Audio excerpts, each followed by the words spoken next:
ahead and Yep. good evening. I would like to call tonight's meeting of the Tacoma Park City Council to order. Would the clerk please call the roll? Mayor Searcy, Here. Councilmember Landman. Here. Councilmember DeBala, Present. Councilmember Schlegel, Here. Councilmember Gilbert, Here. Councilmember Honzak, Present. Councilmember Wesselek. Here. Good evening, everyone. Thank you so much for coming out tonight for our city council meeting.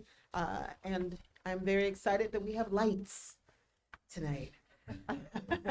For those that were not aware, we were not able to have our council meeting last Wednesday because a transformer blew and resulted in us not having lights in the auditorium. So we are happy to be back in the room tonight. I am going to spend a little bit of time this evening discussing the agenda, primarily because, and the rolling agenda, primarily because of last week's unexpected cancellation. It has required us to move a couple things around. And so I do just want to make sure that my colleagues are aware of some of the adjustments, due in large part because we also will have speakers during some of these sessions, which made moving things around a little bit more challenging. So tonight's agenda includes two proclamations. The first is the Monarch Pledge proclamation, and the second is the Earth Day proclamation. We have our legislative update this evening, followed by public comments on voting items. And for folks, the voting item this evening is the second reading ordinance amending Tacoma Park Code 13.20.040A9, parking or standing prohibited area. And then we will have our general public comments, council comments, and then two presentations this evening. And this is a first time for us doing this as part of the budget presentations. The first is a presentation from the presentations from our unions. The first is a presentation from ASME Local 3399, and the second is a presentation from Local 400, UFCW Local 400. And then we will proceed with our budget work session after our voting session tonight, and where we will discuss budget reconciliation. In terms of the rolling agenda, as a reminder, on Saturday, April the 12th, just as a reminder for folks, Passover begins on Monday, April the 14th through Monday, April the 21st is the Montgomery County Public Schools spring break.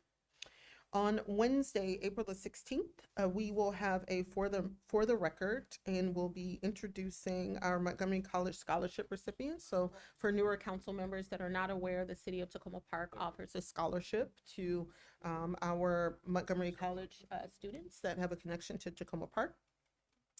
On the 16th, we have the public hearing, the second public hearing on the FY26 budget. We will also then have our work sessions, or the budget reconciliation for sidewalk and traffic calming project recommendations follow-up. That is on next Wednesday. And the general fund budget reconciliation, the body of the budget will be on the 16th as well. We also will be hearing from our working group on committees regarding the establishment of a council compensation task force. Make sure I'm looking at the right one. And I'm sorry, next Wednesday, we will also have the Arbor Day proclamation. Okay, so on Wednesday, April the 23rd, we will have a proclamation recognizing National Infertility Awareness Week, which is April the 20th through the 26th. And then we will have a presentation. So for newer folks that are not familiar, the city has been advocating for a very long time for improvements to be made at Piney Branch Elementary School. And so MCPS is now going to be conducting feasibility work to determine potential modifications that could be made to Piney Branch Elementary, and they will be presenting on the process on Wednesday, April the 23rd to the council. And this is before they will start engaging the community and parents regarding the future of the Piney Branch renovations. Yes. Piney Branch feasibility study that and the has been 23rd. It's been changed. Because Okay. we are, for scheduling reasons, the Got it. presenters prefer the 23rd. Wonderful. Yeah. Thank you. Sorry, that's why we're taking a little time, because we're working with different people. So that is on the 23rd. And then we will also have the budget reconciliation work session on the 23rd as well. That is the final. On Wednesday, April the 30th, we will have our regular meeting started at 7:30. We will have a presentation. We have a consultant that has been working on our performance measurement work. So there will be an introduction to the performance measurement design project on the 30th. We will have a work session regarding procurement as it relates to the HVAC control system and Ward 6 traffic study. And then we will have voting items, the first reading ordinance accounting for the receipt and expenditure of grant funds, and that's the Maryland Computer Lab Program Grant and the Maryland State Arts Council Public Art Conservation Grant. And then we will have our resolution adopting the 2025-2026 City Council priorities. And then on Wednesday, May the 7th, meeting will start at 7:30. We will have our presentation, which is the quarterly financial report, the FY25 third quarter. And then we will have all of the voting sessions on the budget. So there'll be the first reading ordinance adopting the FY 2026 tax rates, first reading ordinance adopting the FY 2026 stormwater management budget, first reading ordinance adopting the FY 2026 budget. We will also have a resolution. Again, this is part of the budgeting process, because we will be talking about not only the approval of the funds for traffic calming and sidewalks, but also identifying the projects.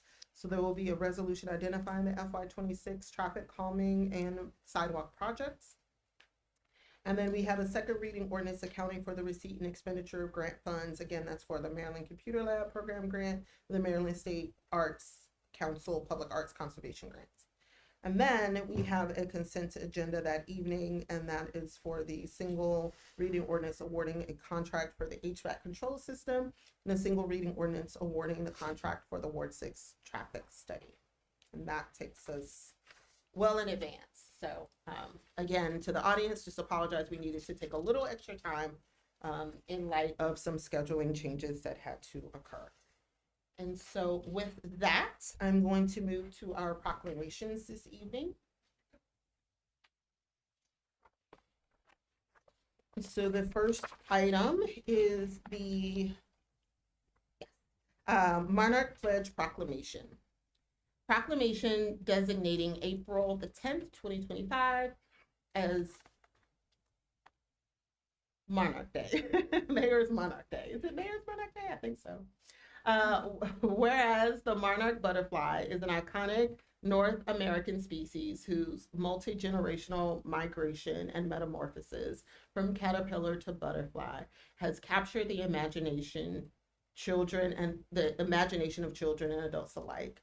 And whereas a single monarch will fly up to 3,000 miles from their summer homes in America's backyards and grasslands to wintering grounds in Mexico's forests.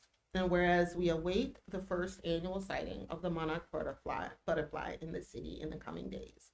And whereas 20 years ago, more than 1 billion eastern monarch butterflies migrated to Mexico each year, but experienced population declines of up to 90% in recent years.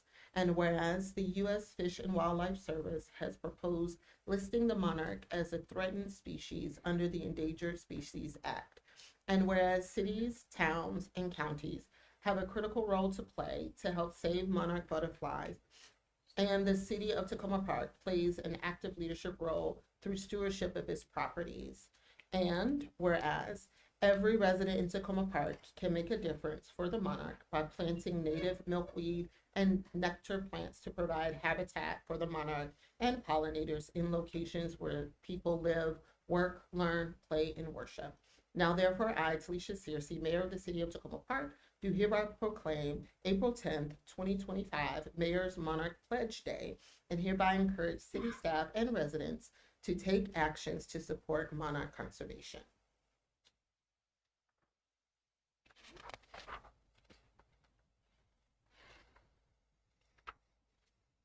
And the next proclamation is in recognition of Earth Day 2025.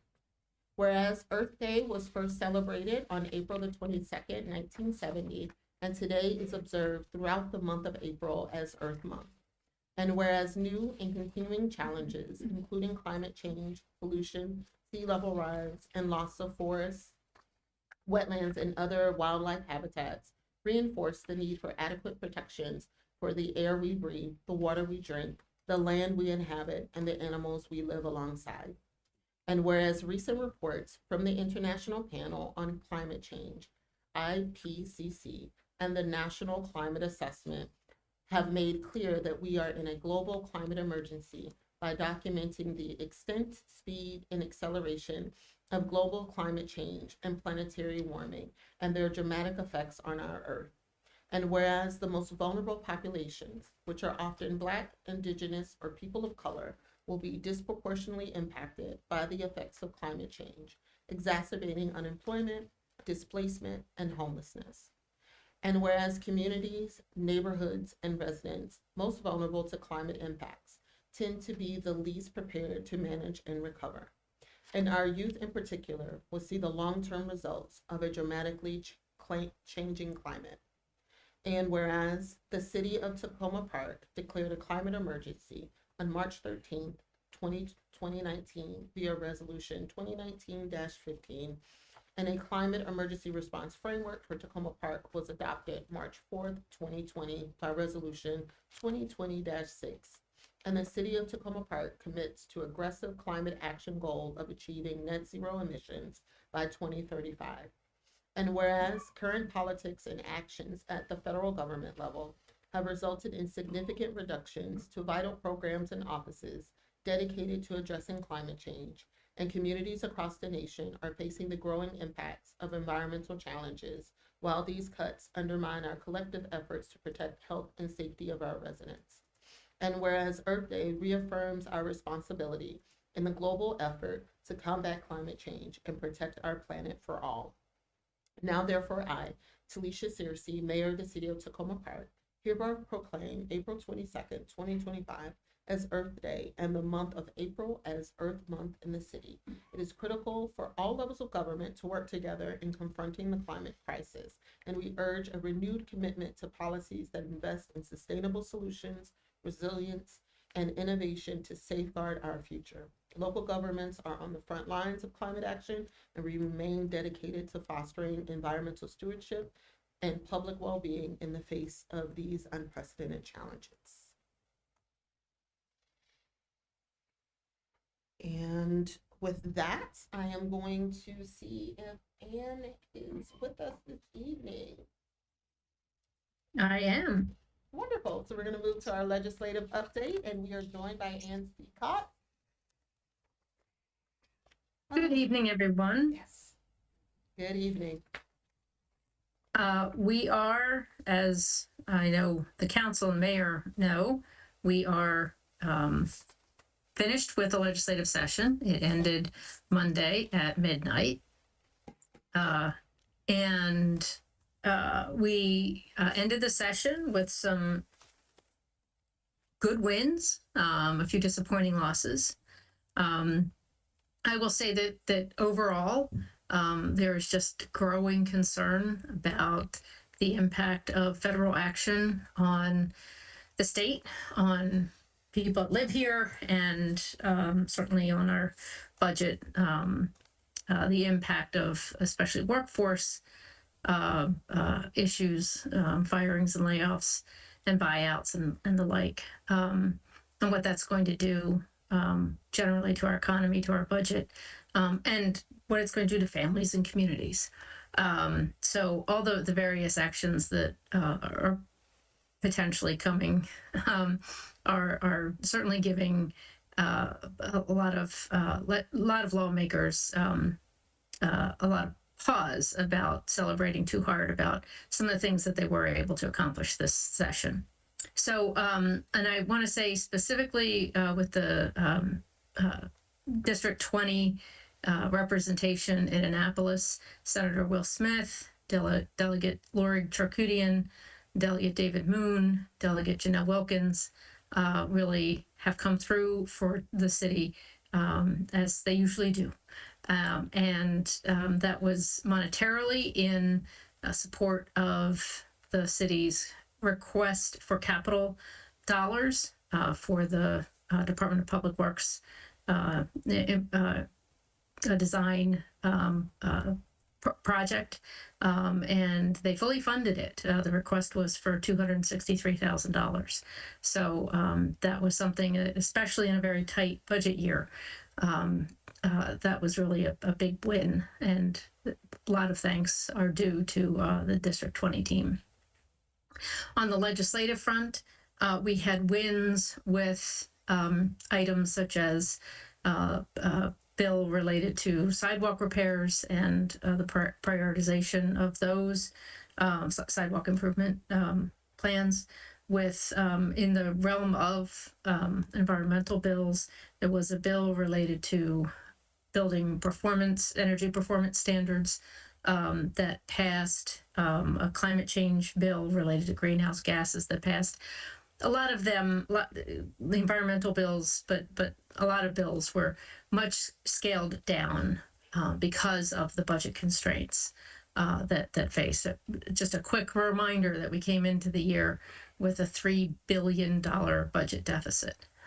So there are a lot of things that got scaled back. We did have success with the passage of the fix to the unlawful restrictive covenants bill law. So that's great news. Eric's ID law passed. And for the immigrant community, there were 2 out of the 3 priorities from the advocacy organizations saw success. And that is sensitive locations. Bill, it includes issues around sensitive locations and the Attorney General providing guidance as to what people, what their rights are, what the organizations that are labeled the sensitive locations, what they can do, what their recourse is, and also some data privacy. We didn't see passage of things like the good cause legislation, a bill related to lowering speed limits, and most disappointingly, in some ways, is the stop sign camera bill. It was something that was adamantly opposed in the Senate by the Montgomery County Senate delegation or members of that delegation. It got amended to be a pilot for the city of Tacoma Park. And we were very excited about that. And so it passed the Senate as a pilot for the city of Tacoma Park. And we just ran out of time. And there was not time for the House to concur with those changes. So we'll certainly be coming back with that and probably a bunch of other things. So that's the big picture. Thanks to the city council, the mayor, staff of the city, and certainly residents of the city who weighed in and supported or opposed bad legislation as well. I think the city had an impact on some of these pieces of legislation for sure. And I just want to say thank you very much, Anne, for all of the work that you and your team has been doing on our behalf in Annapolis. I cannot stress enough. I don't think people fully understand. Like, Anne is always available on call. We have conversations at 8 a.m. in the morning to strategize about how to make sure that we're able to navigate Annapolis in a way to bring Wynn's home to Tacoma Park. And without your stewardship, many of the things that we were able to do this session, we wouldn't have been able to do. And so I'm just really grateful for you and all of the work that you do in the city. And man, stop sign camera, that hurt. That hurt. Yeah. That hurt. Yeah. It was okay Sunday. We were looking good. So that one hurt. But we are excited about one, and I want to also thank, while I have the mic, our District 20 delegation. I would be remiss if I did not give my appreciation to Senator Smith, Delegates Charkoudian, Moon, Wilkins, each and every one of them during this legislative session. I've had the opportunity to sit down and talk to based on one thing or another.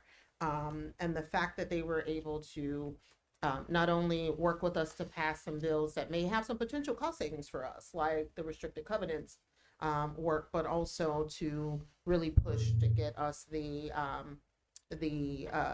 public works design money is no easy feat, and we are very well represented in Annapolis with our District 20 team. Council member, what's Thanks. I wanted to know, what was the end fate for the liquor license board bill?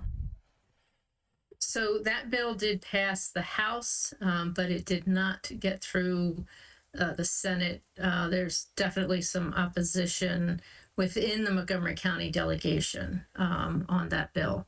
So we'll have some work to do, I think, in terms of which other members outside of the D20 team to really have some deeper discussions with on some of the things that we want to see get through. questions?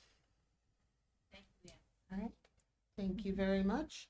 And just a quick check. So the business block that received some funding, that stayed as well, correct? It did. Okay. They haven't the final version of the capital budget and the operating budget are not posted yet online. So you have to piece together the amendments in the budget documents, and I will double check. Okay. But I am 99% sure it stayed. But I will double check that. Okay. Excellent. Thank you so much. Sure. First of all, thank you for a very challenging session and coming out the other end. Do you have any predictions on the probability of them calling back for special session because of all the budget pressures that we're under, and is any of that going to have any impact on, if so, on the things we've already discussed?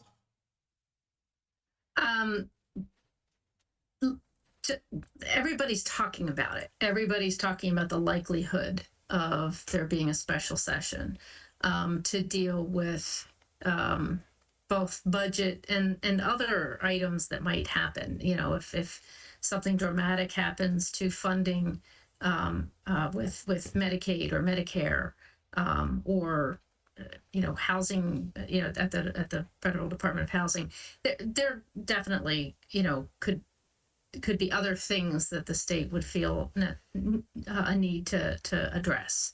So I think the chances are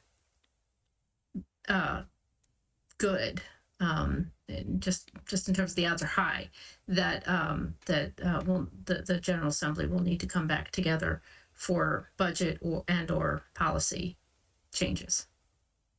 Councilmember DeBall. Yes, thank you. Just very quickly, thank you, Anne, for all you did. Thank you to the delegation. Awesome work. And thank you to all the city staff who behind the scenes have supported the team, the council team to make this happen. Thank you. Thank you so much. All right. Thank you, Anne. And this is our last legislative update. So I know you will be missed, but I know you'll until be I'm happy to give you your Wednesday evenings back, at least for a little while. But thank you so much for joining us this evening. Thank you all. Have a good night. You too. Okay, we're gonna move to public comments on voting items. This evening, the voting item is a second reading ordinance amending Tacoma Park Code 13.20.040A9, parking or standing prohibited areas. Do we have any public comments on voting items? Okay, do we have any virtual comments on voting items? No. No, okay. All right. Do we have any general public comments this evening? General public comments, come on down.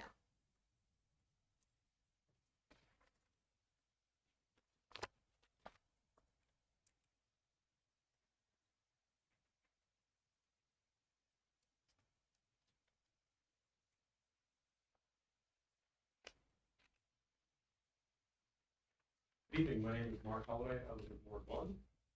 I've lived in Tacoma Park since 1990 and I'm a homeowner. And while my 2025 property tax increased another 21%, I've been retired on a fixed income for the last 10 years. My comments are on the budget, its consequences, and suggestions for fixing it. We've identified many ambitious and well-intended goals and objectives to benefit our citizenry.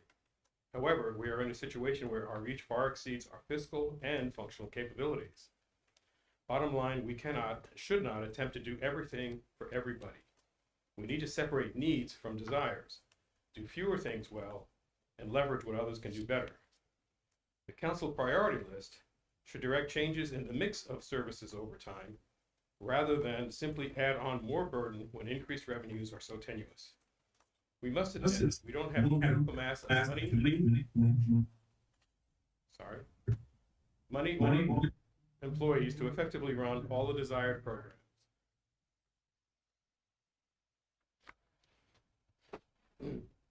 And acknowledge that other levels of government, the private sector, and the not-for-profit sector may be better positioned to succeed. Sometimes effectively addressing an important issue requires a more regional or global response than what the city can manage or pay for. My view is that the current process is broken and we have to stop the status quo and take a breath. Here are 10 recommendations for you. First, initiate a 2-year moratorium on any non-emergency capital construction funding, including any planning, pre-work, or construction. Recommendation 2, initiate a policy requiring a city referendum on any capital construction project greater than $1 million. 3, the city should cap the county property tax increase phase-in to a time longer than the 3-year phase-in for other county-wide residents. 4, a government citizen work group should be paneled by the council to facilitate a public process that factually ranks the benefits and costs of reverting some or all of the tax duplication services back to the county. 5, the city council should institute an anti-deficiency policy to prevent the continuation of expending more general funds than it has revenues, including a payback accountability measure. Recommendation 6, the council should direct the city manager to establish a program of performance-based program reviews for each department, looking at outcomes of dollars spent, annual objectives met, unmet, and specific measurable milestones for monitoring the utility of each department and program, notwithstanding the current contract that is going to be presented at April 30th. Recommendation 7, the council should direct the city manager to include in his budget plan a target of status quo, a 5% increase, and a 5% decrease with corresponding impacts for every department or program. Recommendation 8, set the FY 2026 tax rate to less than the constant yield adjusted for inflation as a recompense for prior year overspending. Recommendation 9, capital expenditures of the atrium should be limited to solving immediate police dispatcher needs and not create permanent space for a 2-year pilot counselor program that will end before the construction is even finished. Recommendation 10, reduce vehicle and equipment purchases and replacements through deferment or leases to provide more support for programs directly serving vulnerable or at-risk citizens. Thank you very much. Your time is up. Thank you from the city staff for your collective efforts to better serve our community. It's hard work and it's difficult work. Thank you. And just wanted to check, you provided written Yes. copies of your comments? Okay, we'll make sure that the members of council receive those. Thanks. Thank you very much. Do we have any other general public comments this evening?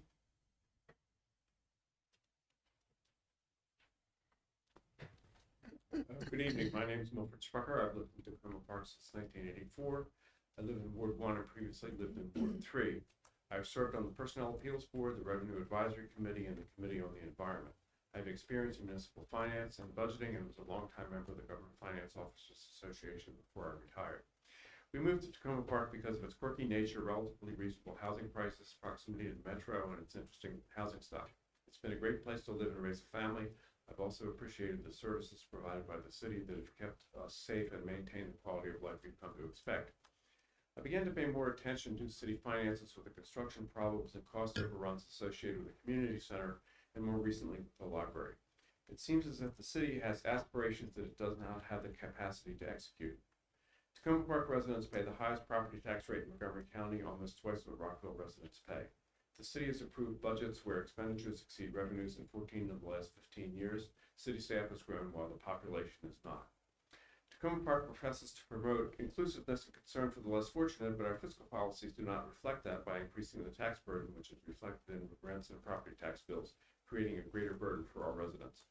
Many are insulated from the tax costs because they're included in our mortgage payments unless, like I did last week, we receive a notice of a deficit in our escrow accounts due to increased taxes and higher insurance costs. It seems as if the city is dependent upon keeping the tax rate fairly consistent while reaping the benefit of higher assessments, which lead to greater overall revenues and increased spending. Revenues have increased significantly more than inflation. In my view, the role of the city council and the staff is to maintain the desired level of services while minimizing the tax burden on the residents. The city council should review proposed budgets diligently to ensure that all expenditures are justified and that the city has the revenue to pay for it. The city council should work to see that Tacoma Park is a good place to live while keeping it affordable for renters, families, and seniors. Unfortunately, that has not been the recent history of the city. We are on a path that will make the city less affordable and sustainable, particularly in the current moment when people are losing their jobs and the economic forecast is uncertain. Thank you very much. We have any other general public comments this evening? Come on down.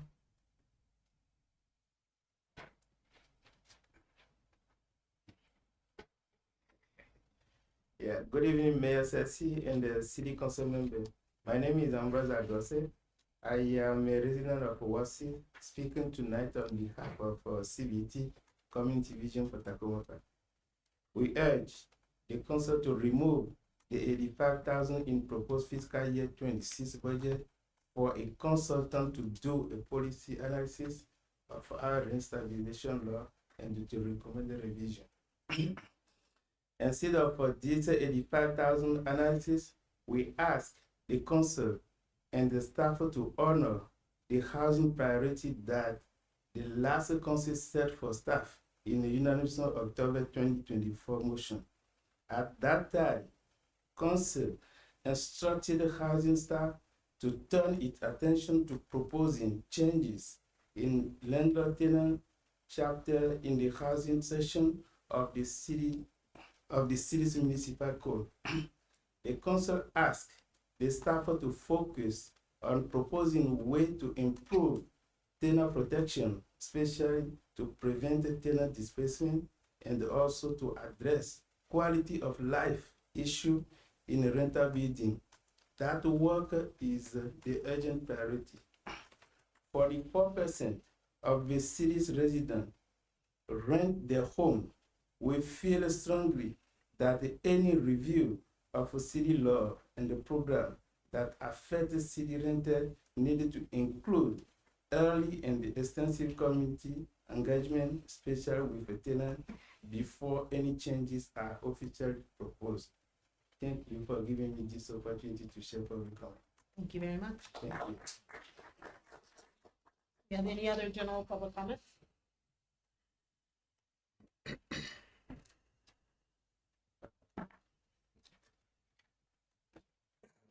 Good evening, Paul Huebner, Ward 3. Thank you, Mayor Searcy and members of this council for your generous funds contributed to the Village of Tacoma Park. All of our work is coordinated by our leadership team of Sandy Egan and Emily Van Loon, along with city help from Dwayne Baravecchio and Patty Mellon. 1 month ago, I cautioned you about DOGE layoffs affecting Tacoma Park residents and the threat of a recession. Tonight, I reiterate those dire warnings Instead of a 25% chance of recession, CEOs are now predicting a 69% or better chance of a recession, accompanied by an 82% chance of increasing inflation.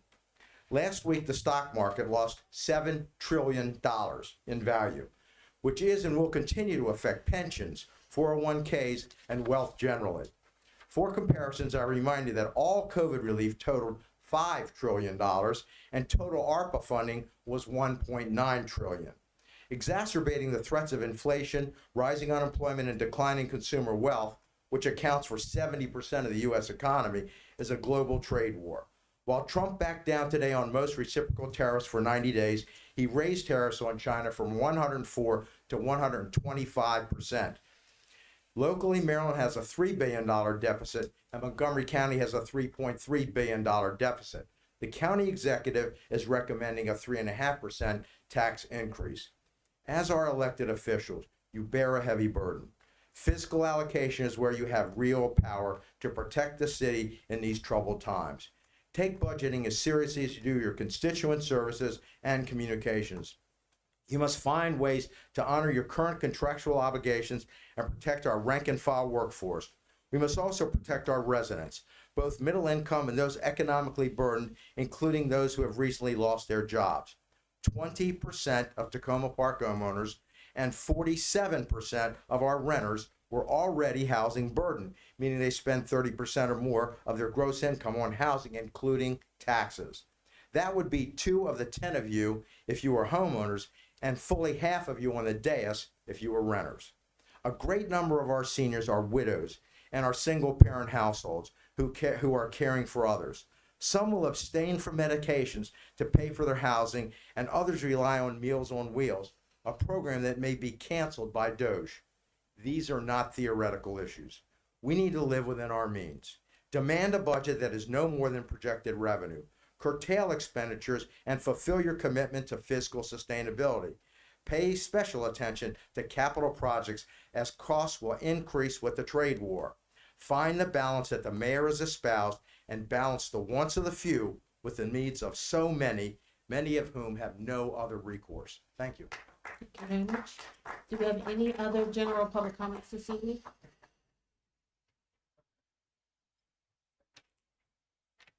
Good evening, Vern Kelly, Ward 3. I'm a businessman. I've run a business in Tacoma Park for the last 20 years. I don't have any debt. I didn't take out any loans. I'm not upside down. I don't have a structural deficit. But I made it. And the people who run our city consider holding the tax rate at what it is as an achievement. That's not an achievement.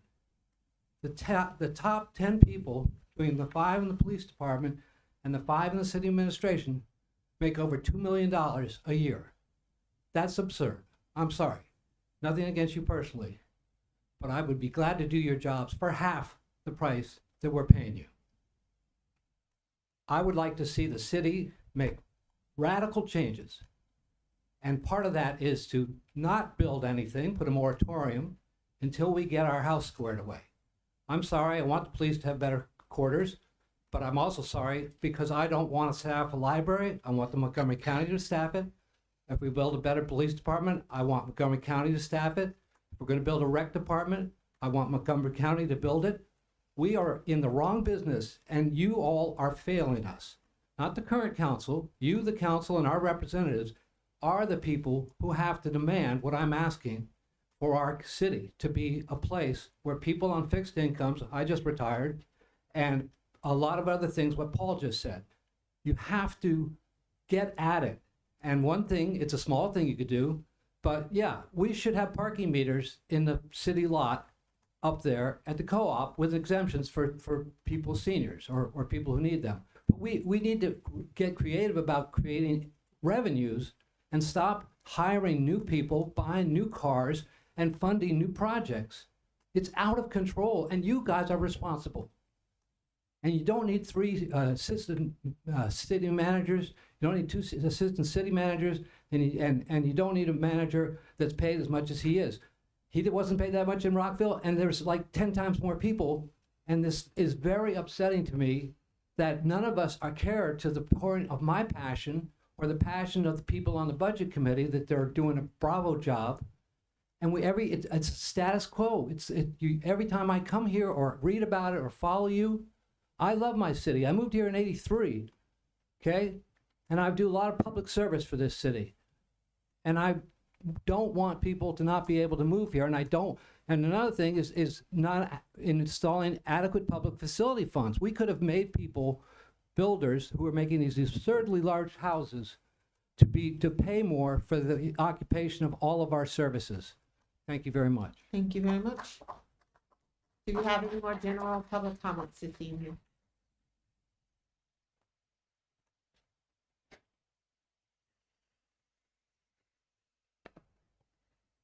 Colleen Cordes, Ward 1. As our community struggles to become financially sustainable, I'm looking forward tonight to hearing directly from union members and union representatives. Staff, of course, are critical members of our community who depend as much on our achieving financial sustainability as any resident does. For years as a resident, I considered the value of being sure our entire city staff is fairly compensated in terms of good salaries, good benefits, and good working conditions as one of the important benefits of paying the county's highest taxes. To the extent that goal is not being met, residents want to know. Reports 2 weeks ago about the conditions that police dispatchers work under were disturbing. So I will be listening closely to unionized staffers' frontline reports tonight about their current working environment.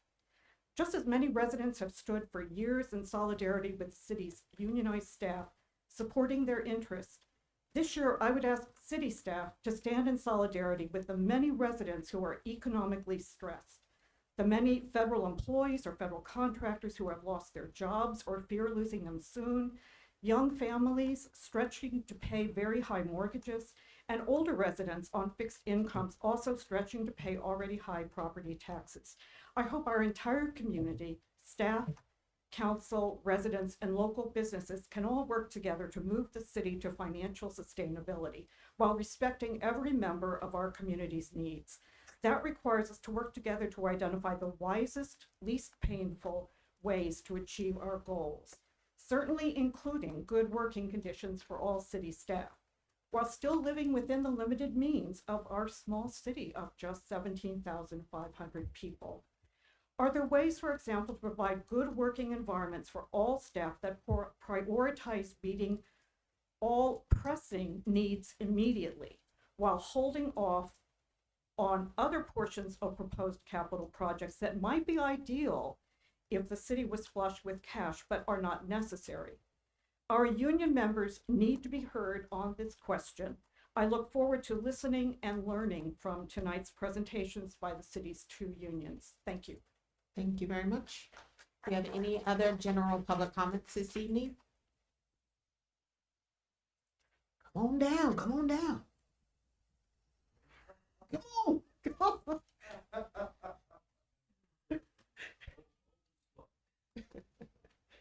I'm Tom Gagliardo. I live in Hodges Heights, which is part of Ward 1, more importantly, part of the city of Tacoma Park. I'll be listening carefully tonight to the presentations by AFSCME Local 3399 and UFCW's Local 400. I applaud both unions for being willing to share their viewpoint directly with the Tacoma Park community. Thank you. Let me just say that I used to work for AFSCME at the national union level, and I was once a member of what was then RCIA Local 880, now part of UFCW. I'm currently a union and plaintiff's employment lawyer. When the city council first recognized and authorized collective bargaining for city employees, I testified in support of that ordinance. When you were seeking a wage increase, I took 6 signs to support you, not only in my yard, my daughter's yard, but my friends' yards as well. I support the union. What am I looking for? Well, I start with wanting a candid, fact-based discussion that starts with the recognition that reasonable people can disagree and that all of us have legitimate needs which have to be balanced. We don't need to call each other names, and we don't have to dismiss the legitimacy of our presentations. 2, I and my colleagues have more than once urged the city council to review alternatives, create options, and debate the pros and cons of each. 3, consider that while some of the proposed renovations can and should be undertaken in the coming year, others can be deferred. Set priorities within the atrium renovation concept and the public works project. 4, recognize that Tacoma Park residents like me are legitimately concerned about increased taxes. I'm not an anti-taxer. I said that 2 weeks ago. I reported again tonight. But I expect value in return for the taxes I pay. Having said this, let me return to my union background. It is my understanding that the negotiated wage increase for both Local 3399 and 400 employees is 3%, and the city manager's budget calls for 4.6% for staff who are not covered by the contract. That's not equitable. More so because a percentage increase means more dollars for those at the top of the scale than for lesser paid employees. 3% of $50,000 is $1,500. 4.6% of $200,000 is $9,200. If I have these numbers wrong, correct me. But if I have them right, then explain to the community, explain to the employees, explain to the union why. Thank you very much. Do we have any other general public comments?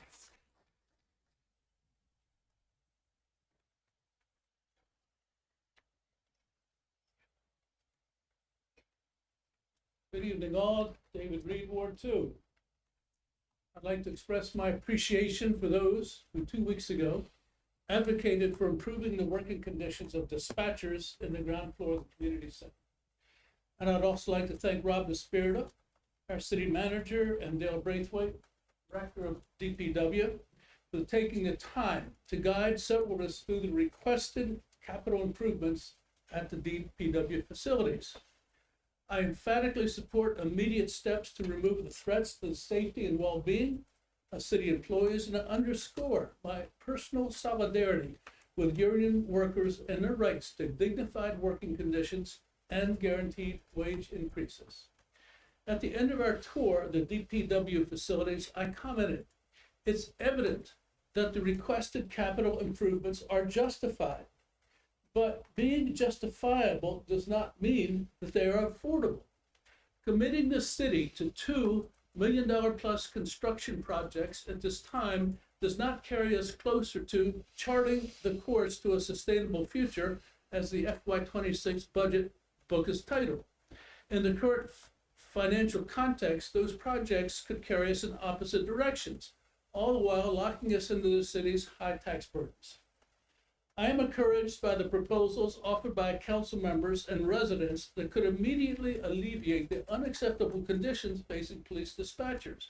And I'm likewise encouraged by the prospect, as DPW staff offered, to build a canopy over the fuel pumps on Oswego. My point is that there are several low-cost alternatives that can be employed immediately to protect city workers while cost-effective, longer-term alternatives are explored. That said, I do not accept the charges leveled 2 weeks ago by the union representative who claimed that residents who question the capital projects are engaged in, and I quote, undemocratic attempts, malicious efforts, and political maneuvers to deny city employees their rights. I also reject the ageist and the race-baiting overtones of the representative's comments. I'm very proud to join a group of residents who follow the oldest traditions of our democratic society, of working with our elected officials to protect the needs and interests of our community. I look forward to working with you, Madam Mayor, members of the council, the 3 city managers, to find the most appropriate and sustainable FY26 budget that will allow us to live within our means. Thank you. Thank you very much. Do you have any other general public comments this evening? Going once, going, okay. Arthur David Olson, Ward 4, Herbie Hancock Avenue. A technical matter. The proposed county budget shows on page 72-7 in the cable television section, transfers to the city of Tacoma Park. $600,324 for fiscal year 2025 and $490,877 recommended for fiscal year 2026. The proposed city budget shows on page 40, fiscal year 2026 cable franchise fees revenue of $102,290 and cable operating revenue of $256,600 for total cable revenue of $358,890. The difference between the fiscal year 2026 county transfer and city total cable revenue is $131,987. I hope someone can let me and the public know where the $131,000 is going. And a reminder, it's absolutely true that there's a mid-May time limit for the council to set tax rates and stormwater fees. That said, the council has until July 1st, the start of the budget year, to approve the budget for the coming year. This being a challenging year for setting the budgets, and having missed a meeting last week, I hope you'll use the extra time if need be. Remind both yourselves and future councils of the flexibility. I hope you'll reschedule budget approval for May 21st, a week after scheduled tax rate and stormwater. Thank you. Thank you very much. Any other general public comment? Okay. Do we have any virtual general public comment? No. Excellent. All right, we're gonna move on to council comments. Do we have any council comments this evening? Yeah. Councilmember Gilbert. Before we move on to some of the serious matters of the budget, and I want to thank everybody for their comments tonight. I just want to take a moment to acknowledge the passing of one of our long-term great residents, Miss Janice Weiss of 7426 Carroll Avenue, who passed away on March 27th. Miss Weiss was an educator, and she started her career in 1975 right here in the city of Tacoma Park at Tacoma Park Elementary School. She leaves behind her husband, Lamont Weiss, and her 3 children, Lamont II, Tracy, and Maria. Miss Weiss was credited with organizing a multicultural workshop for staff, parents, and community members, and earned her Principal's Recognition Award and much acclaim for her personal touch on that project. She then went on to serve at Glen Haven Elementary School, and there she committed herself and contributed immensely to the school's early childhood program for 40 years. Ms. Weiss's contributions to meeting the educational standards of excellence in the Montgomery County schools were significant and clearly made a difference. So on behalf of Mayor Searcy and my council colleagues, we want to express our deepest condolences to the Weiss family. And tomorrow at the homegoing service, I'm going to present a Lifetime Achievement Certificate in her honor and for the wonderful life that she led. And on a personal note, I've known the family for a long time. I went to high school with some of the children there, and I believe that the inspiration behind the Cosby Show probably came from this family. Great family. If anybody knows them, please stop by and show your support. Thank you very much, Councilmember Gilbert. Do you have any other council comments this evening? Councilmember Schlegel. Thank you to everyone who commented, and I'm looking forward to hearing from the representatives of our 2 city employees unions. I just wanted to reflect as we're starting this reconciliation process that we are different as a city. We are special, and what we're seeing right now from our federal government, it's dominated by taking pleasure in cruelty, having complete lack of imagination, and thinking that all that matters is money. And I know that as we go into our budget process, none of us are going to be thinking along those lines. And I'm glad to know that we don't want to see anybody hurt in this city. We want to be creative and use our imaginations, never use blunt tools. And above all, we're not talking about money as we go through this process. We're talking about our values and how to meet those.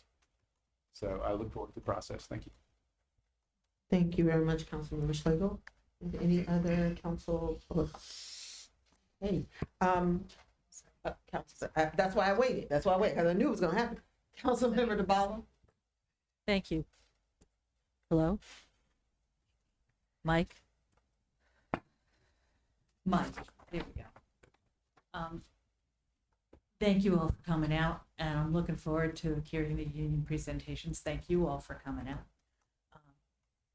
While we have such a large audience, couple things. There are existing property tax credits. There's two sites, two web pages on the city website that talk about the different tax credits. Please make sure that you're signed up for anything you're eligible for. It's not enough, but it's what we got right now. So just a little reminder there. And someone mentioned the county budget, so they are going through the same thing we're going through right now. And if you have opinions about the county budget, because it is 2/3 roughly of your property tax bill, you might want to let them know how you feel. I think the hearings were yesterday and the day before, but I believe the record is open for another week or so. Thank you. Councilmember Honzak. I also would like to just say thank you. It's always nice to see a lot of people practicing democracy as we see the failure of democracy across our country. So thank you to everyone for taking the time to come out here, and thank you for our union members being with us tonight. I look forward to hearing from you. I will speak to the budget in just a second, but I wanted to share a couple of points of hope and happiness that I had the last week. The Cub Scouts here at the Presbyterian Church in Tacoma Park invited me to come and talk to a bunch of young boys and talk to them about civics and government. And it was fun. It was fun. It was beautiful to see our young people learning from their elders and all of those folks who have come before us here. So shout out to them for continuously engaging. I love it when we see young people in the audience. They often are coming from one of our local scout troops as part of their requirements for their badges, which is wonderful. Also, Washington Adventist University invited me to give a keynote address to some of their honors students, and that's the first time I've done something like that at WAU. And I was just delighted to see and hear from these students and hear about all their achievements and their hopes and dreams for the future. And again, I just want to remind us of these beautiful young people who are ethical leaders, really committed to ethical service. And I focused our talk on what we had in common, whether we were secular or religious, and gave it a lot of thought. It was an opportunity to think about what we had in common. And I just thought I'd share that with you. It gives me a lot of hope to know that we live in this community where so many of us share so many good things in spite of what's going on around us. I had a virtual budget meeting last Tuesday, right before the council meeting that was canceled. I will share for any Ward 5 residents that might possibly be listening, because I don't see any in the audience. There were only 3 people that came out to my virtual budget conversation. And I will say it is hard to be motivated to offer those kinds of sessions. And I welcome anybody giving me feedback on what it is you would like to hear about at the height of budget season. It was disappointing, I'll be honest. And finally, I just want to say a couple words about values. I definitely agree that we live in a city where we don't want to hurt each other. Thank you for those comments, Councilmember Schlegel.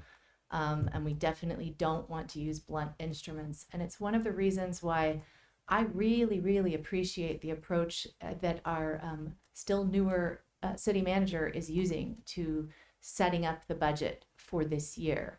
In fact, I do think we're not getting the blunt instrument. I think the proposal that's on the table is actually extremely reasonable. I spent 2 or 3 days straight preparing for the budget meeting. So I really, really felt solid this year on where we're at in light of all the uncertainty. And I was reassured knowing and seeing the numbers that in fact only a fairly small portion of the city's budget relies on income taxes, which are the most likely thing to be affected by what's going on in the country right now, directly affected in terms of the revenues that the city will get. And I hope that will reassure others as well. Happy to speak to that more later or one-on-one with people. Thank you. Thank you. Thank you, Councilmember Honzak.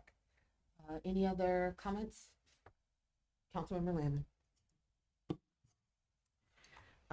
Thank you to the Ward 1 folks who came tonight and who also, some of whom attended my budget focus council member meetup last week. I have heard from dozens of people in the ward about the budget this year, and even though Ward 1 looks pretty nice on the outside, there are a lot of households, as Paul Huebner reminded us, where financial problems are proliferating and where there's panic in the streets.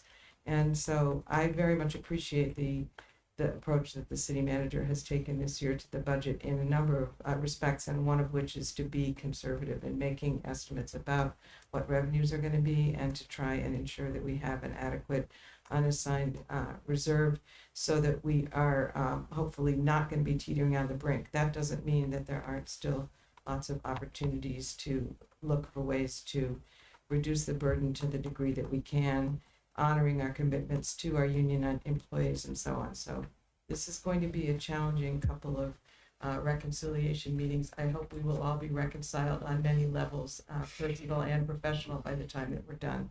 And I also wanted to give my personal thanks and shout out to the arts programmers, to Brendan and his team for the really outstanding series of performances that he has managed to finagle for us here in this room. Just last Friday, flamenco dancers were doing a much better job of making use of this platform than we are doing this evening. And they looked really good in their outfits too, I have to say. It's really been outstanding. The series has been very varied in terms of who's performed, and the crowds have been standing room only for all of the ones that I've attended. So it's things like that that really remind you what makes Tacoma Park special. So thank you for that programming. Thank you, Madam Mayor. Thank you, Councilmember Landman. Okay, I think everyone is gone at this point, right? No, Councilmember Westlake, you need to go? Nope. It's okay. You can have the floor. Sorry. No, I didn't want the floor. But thank you, everyone who spoke. I'm taking it all in, and I am looking forward to spring break next week. Though I will be at the meeting remotely. Excellent, excellent. I want to thank everyone that came out tonight and provided feedback. One of the things that I stress time and time again is balance, right? Not just as it relates to the impact of our tax rate on our homeowners, but how it impacts our businesses, how it impacts our staff, how we as a city address uncertain economic factors that are just completely outside of anyone's control. Right now, there's a lot of speculation about what may happen, but quite frankly, if you've been watching your market, they're watching your bank accounts right now. It could change on the drop of a dime. So we are all trying to balance the unknown. I want to thank our city staff, our city manager's office, our deputy city managers, for all of the work that they've been doing, because I agree with Councilmember Honzak. The council gave direction to our city management team in terms of what they should present to us. And they presented a budget to us that reflected what we asked for. We are in a time, we just heard earlier that the state is increasing. They have budget shortfalls and they're increasing taxes in some areas. We've just heard Councilmember DeBala mention about 2/3 of most of our tax bills is from the county, and they're increasing, or their proposed budget result is proposing an increase in taxes. But this city recognized immediately, and this council recognized immediately, that we needed to make sure that we were presenting a budget that did not start with us in the red of increasing taxes on people when we know that there's a lot of uncertainty that lies ahead. So I thank our city management team, because unlike other communities where I'm asked regularly, are you all increasing taxes? Because it's a real thing everywhere else. They're facing that question of raising taxes. I'm able to say, no, we have a budget that has been presented that is not proposing a tax increase. And that is an anomaly right now. So I just want to stress that although we're going to be going through the budget reconciliation process, and there are thoughts around where we want to be, I say all the time, in the city of Tacoma Park, we always have a shared goal, right? Protect people, protect services, protect our staff, and try to do it as cheaply as possible, right? That's what we all try to do. Sometimes we disagree on how to do it. But one thing I do value about this community is we do have a shared goal in mind in terms of overall what it is that we're trying to do. So I just want to make sure, especially because we have so many of our staff here today, that I say first and foremost that I support our staff. As a federal worker, I know firsthand how disheartening it can be when you are watching the news and you are seeing people constantly call you lazy, overpaid, not worth your money, overhead. It is very disheartening. And so I think it is very important for all of our staff here tonight to know that I appreciate, this city appreciates all of the hard work and commitment that you do to serve the city every day. Your work is important. You are valued. And I don't want anyone who works in the city of Tacoma Park to ever forget that. So I think that's something very important for each staff member that is here tonight and those that may be watching to know. I got other stuff to talk about too, y'all. Sorry. So I do want to say there was a COG executive board meeting today, focused primarily on federal workforce resources. So just as a reminder for folks, Councilmember DeBala and I were also, that was last week, on a discussion with the MML and the county, also discussing the current state of the federal workforce and resources that may be made available. Just want to let everyone know that we're continuing to work with our partners to identify resources that we can share in the community. And then lastly, again, per Councilmember Gilbert's kind words, I want to send my condolences to the Watch family. I know during their time of loss, this is just a very difficult time, and definitely appreciate them reaching out to the city to inform us of their loss, and I pray comfort to their families as they are going through this experience and their bereavement. So with that, I will turn things over to our city manager, Mr. DeSpirito. Thank you, Madam Mayor, Council, guests. From the Housing and Community Development Department, the FY26 Community Quality of Life Grant Program application window is now open. The city awards grants in the range of $5,000 to $10,000 for projects, programs, or events that improve the quality of life for city residents.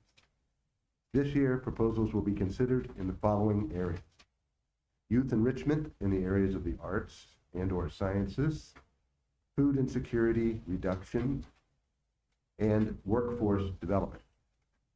All funded projects must be completed between July 1st, 2025 and June 30th of 2026. To learn more about the program, see a sample application, and to apply for the grant, please visit tacomaparkmd.gov/grants. Applications are due by Monday, April 28th. From the Finance Department, we're pleased to inform you that with the payment of $179,870 made on April 1st of this year, the city has successfully paid off the 2015 Series Community Center bond in full. The 2015 Series bond was originally issued to support the renovation of the Tacoma Park Community Center. Since its issuance, the city has consistently met its debt obligations, making timely principal and interest payments. This final payment marks the complete retirement of the bond. This milestone contributes to the city's healthier fiscal profile. Specifically, it improves the city's ratio of debt service to general government expenditures, further reflecting the city's commitment to sound financial management. Following this payoff, the city now carries only one outstanding debt, and that's the 2017 Series Infrastructure Bond. That bond includes $2 million allocated for transportation improvements and $7 million dedicated to the construction of the new library. From the Police Department, on Thursday, April 17th, from 7 p.m. to 9 p.m., the Tacoma Park Police Department will host a multi-jurisdictional public safety summit. The purpose of the summit will be to gather police chiefs and their representatives from neighboring jurisdictions to discuss and collaborate on investigating and reducing cross-jurisdictional crime. This summit offers a unique opportunity for law enforcement leaders to share insights, identify common challenges, answer residents' questions, and explore strategies for enhancing regional public safety. For those attending in person, we have been approved for overflow parking at Piney Branch Elementary School. From the Public Works Department, the vegetation maintenance team worked with volunteers from Washington Adventist University and Tacoma Park neighbors on Wednesday, April 2nd, to remove historic concrete rubble from Circle Woods. The removal took place after a multi-year bamboo eradication effort. From the Recreation Department, childcare registration for the 2025-2026 school year is opening soon. Families with a 2025 scholarship could begin registering today, April 9th. Registration for city residents starts April 16th. Spots are expected to go fast, so secure your space as soon as possible. And the Fitness Expo at the Recreation Center on New Hampshire Avenue was a success, with nearly 100 community members in attendance. Several residents registered for classes, fitness room memberships, and the energy throughout the day was amazing. The class instructors led high-energy demonstrations, and the DJ kept the momentum going between sections. Great feedback was given to the recreation staff on the diversity of program offerings. The Fitness Expo was a fantastic event.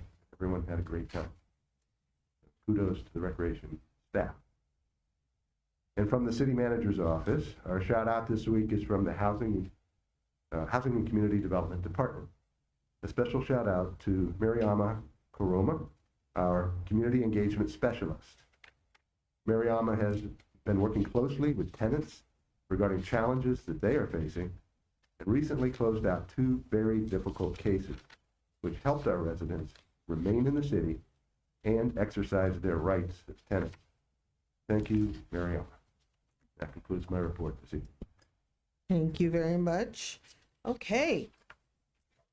We are finally at the main event. May I just ask whether the police event you mentioned attending in person, is it possible for people to attend virtually if they are not there in person? I wasn't clear from what you said. Yes. Thank you. I believe the announcement went out with the virtual.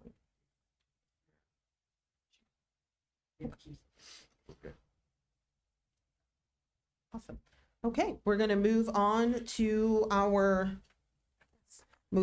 presentations for this evening. Our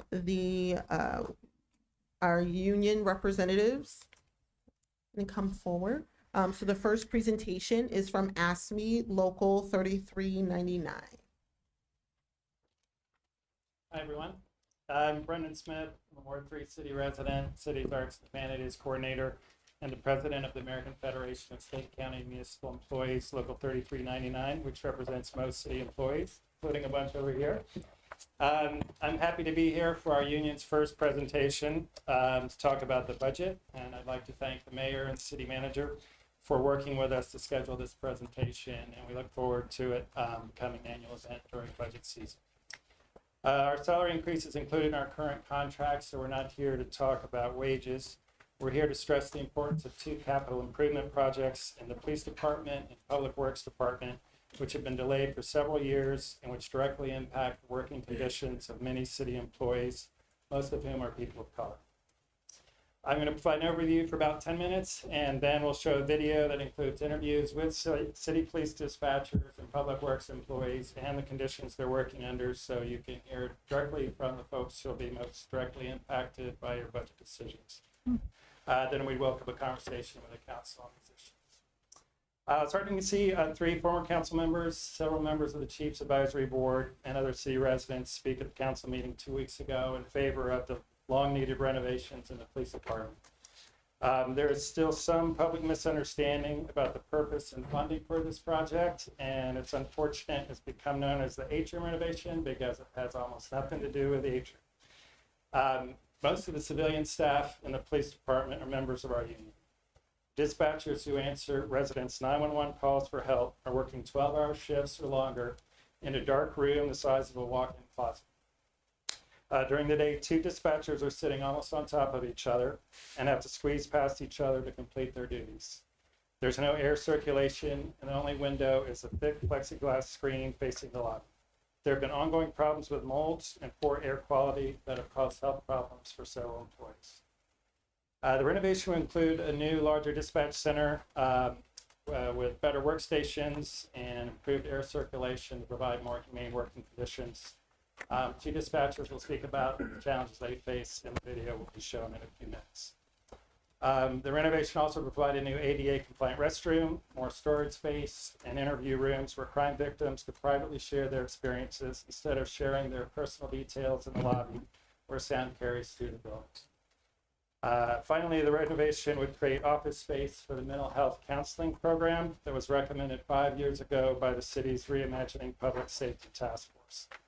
That task force is led by local residents, business owners, and experts in mental health, social justice, and police reform.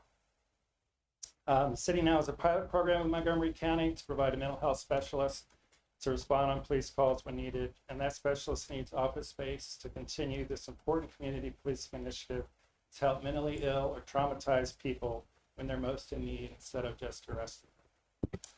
The city council has repeatedly confirmed their support for this project and has voted twice over the past 2 fiscal years to commit $1 million in federal ARPA funds for this project. The city has also received $200,000 in state funding, so more than 70% of the cost is covered by state or federal funding.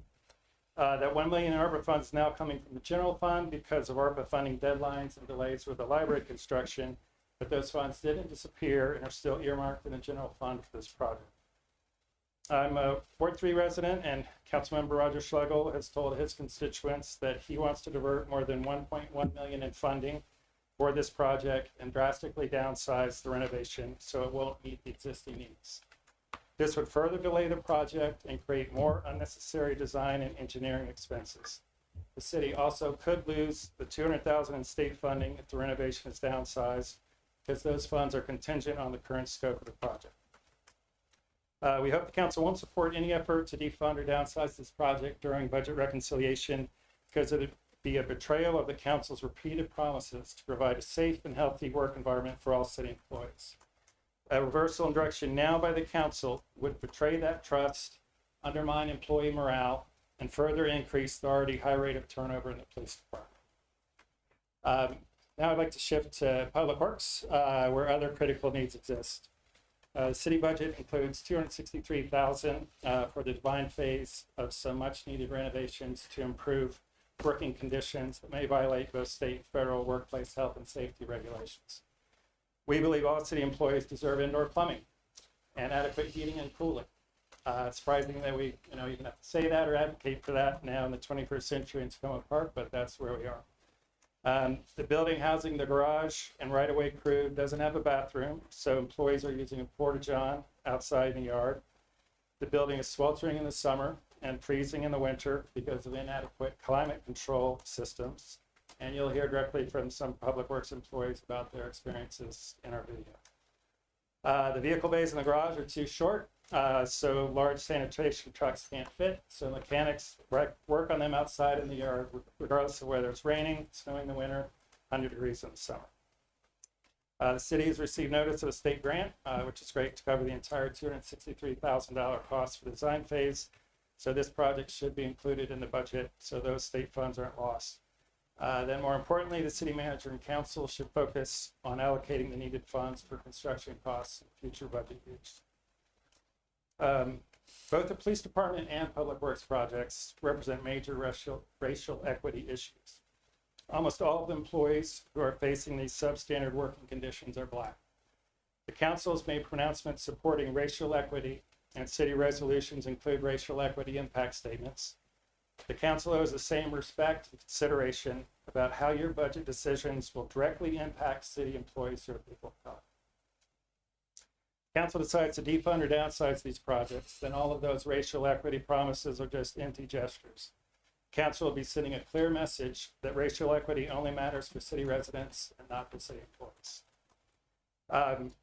On a personal note, I'm a local homeowner, and I don't like looking at my property tax bill either, and my property assessment's gone crazy. So I sympathize with other city residents who are struggling with high property tax bills. I think the more, but the city budget doesn't include a property tax increase, and a constant yield rate would decimate the city budget and impact city services. I think to help lower property taxes, it would be more effective for city residents and for the council to oppose Montgomery County's proposed 3.5% property tax increase. We also should push the county executive and county council harder for more reimbursement for city services. Montgomery County's repeated failures to provide adequate reimbursement amount to double taxation for city residents.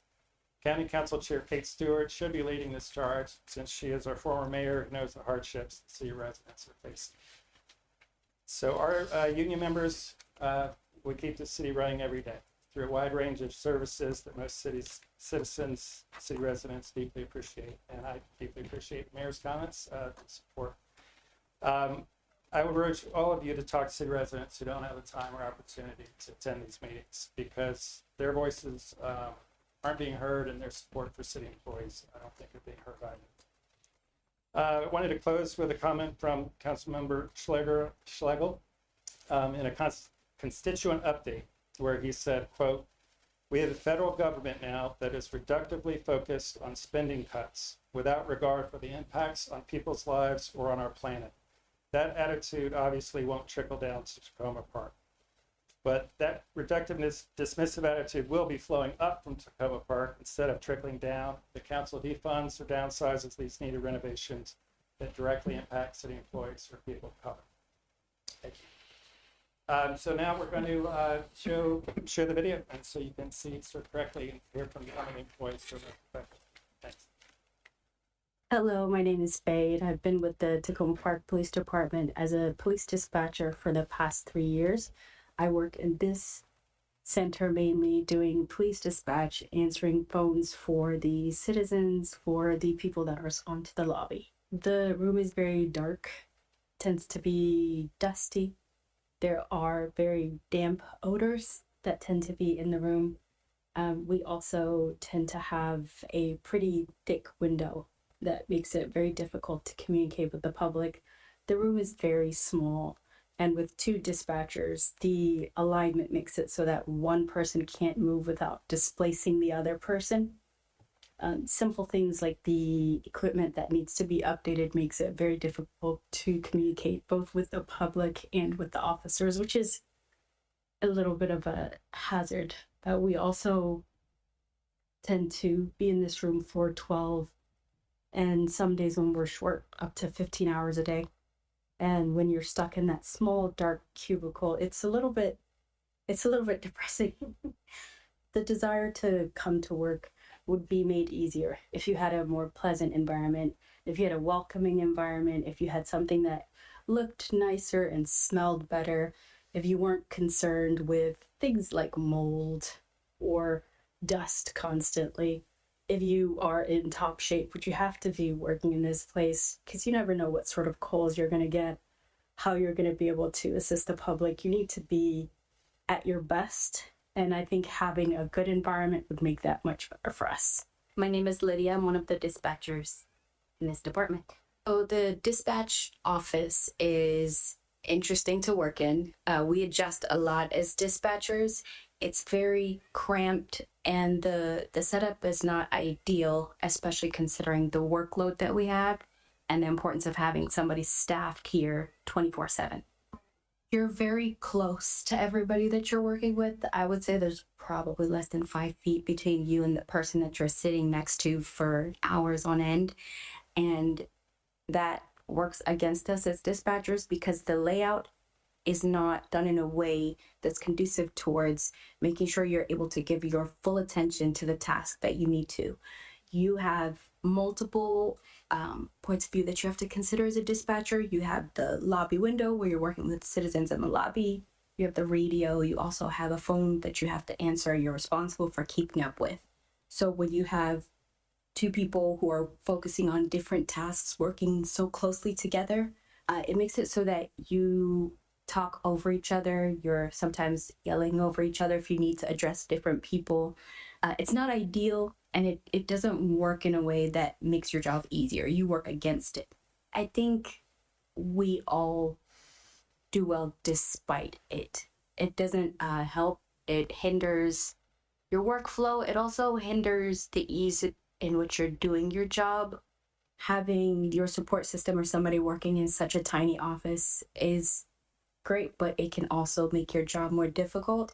And when you're already working in a small, cramped room where the ideal layout is not there, where you're working over top of somebody else and you're trying to focus on so many things, you want an environment that's comfortable, that keeps your nerves calm, that helps you do your job, not makes you work harder. The setup of the lobby means you get a lot of extra traffic. So if you picture a dispatcher being here solo, which it happens for about half the day, so about 12 hours, somebody's here by themselves.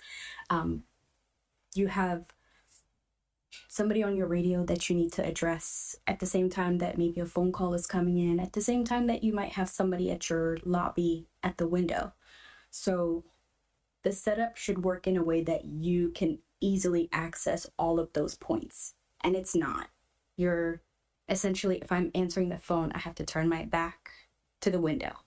If I'm answering the radio, I have my back to the window. So the setup makes it so that you have to work harder and you have to maneuver much more than you should, considering you have to split your attention to so many avenues. When people have to yell into the window to speak to you, they're yelling personal information, whether it's their phone number, their name, their address, details about why they're here. And the setup should not be so that everybody has to hear your business, especially if it's sensitive business. We're here as dispatchers for 12-hour shifts. Some of us have been doing more than that for a while. And when you have an environment that's not set up in a way that it helps you, you have to work against the conditions. I mean, people don't like that. You want to work someplace where it's comfortable, it's clean, it's safe, and you like coming in. You like seeing your setup. You like being able to adjust things as needed, whether it's for your benefit or the benefit of who you're helping. My name is Marcini Makwa. I've been with Tacoma Park for about 20 years. I'm a crew leader. The problem that we usually encounter here during but I'll give a brief on the summer and the winter time. Winter just went by. This is basically the heater and the AC unit right up here. It's terrible. There's a lukewarm air comes out of it during the winter time.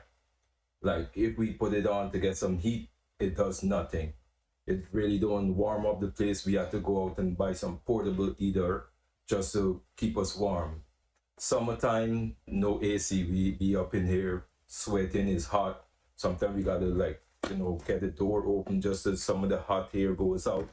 So we definitely would appreciate if we get some better update system, whereas we could work comfortable so we could get our work done more, get it more done, whereas so we be comfortable working.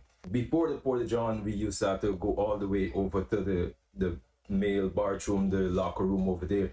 Even though it's raining and we gotta go, we gotta run through the rain to get over on the other side. Sometimes it's snowing, we gotta go over there. It's raining, we gotta go over there just to use the bathroom. So we talk about it and they finally said, okay, the best they could do is give us a Porta John, it helps because we don't have to go all the way there to go to use the bathroom.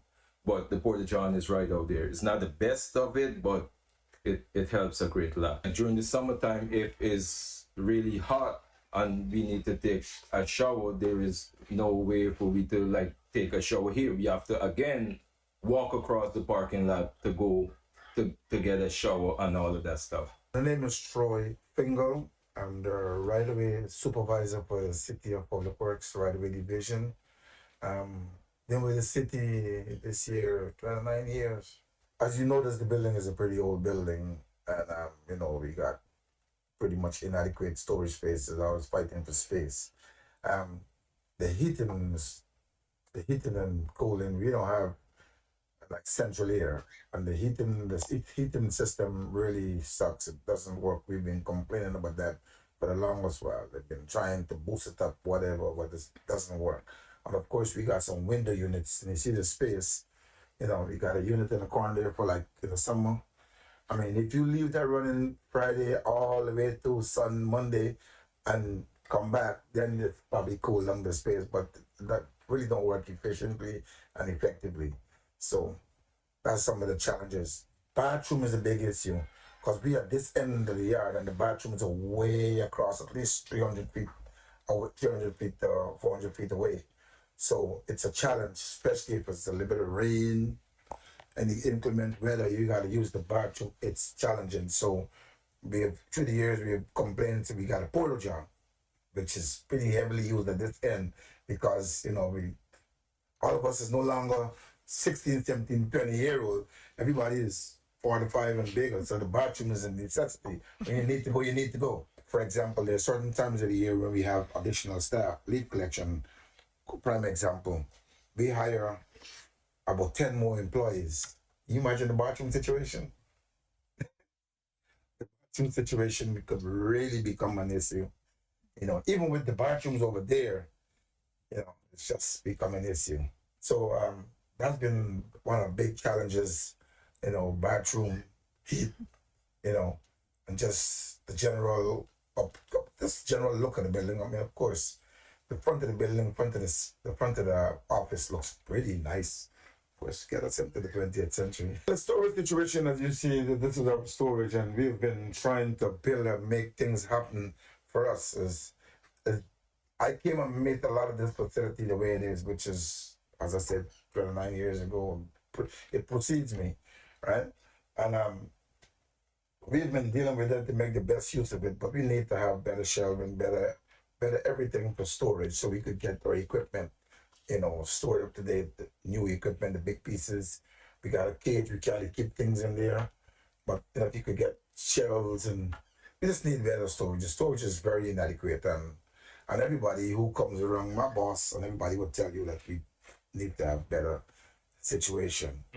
Like, for example, look here, we got a sign machine, right? This is a plotter that we do all the signs. We just make it work the best way we could. It's not that situation, but we just make it work. We don't complain, we just make it work. But this should be in an area where it's not in the passage, Oh, they have a place to put it.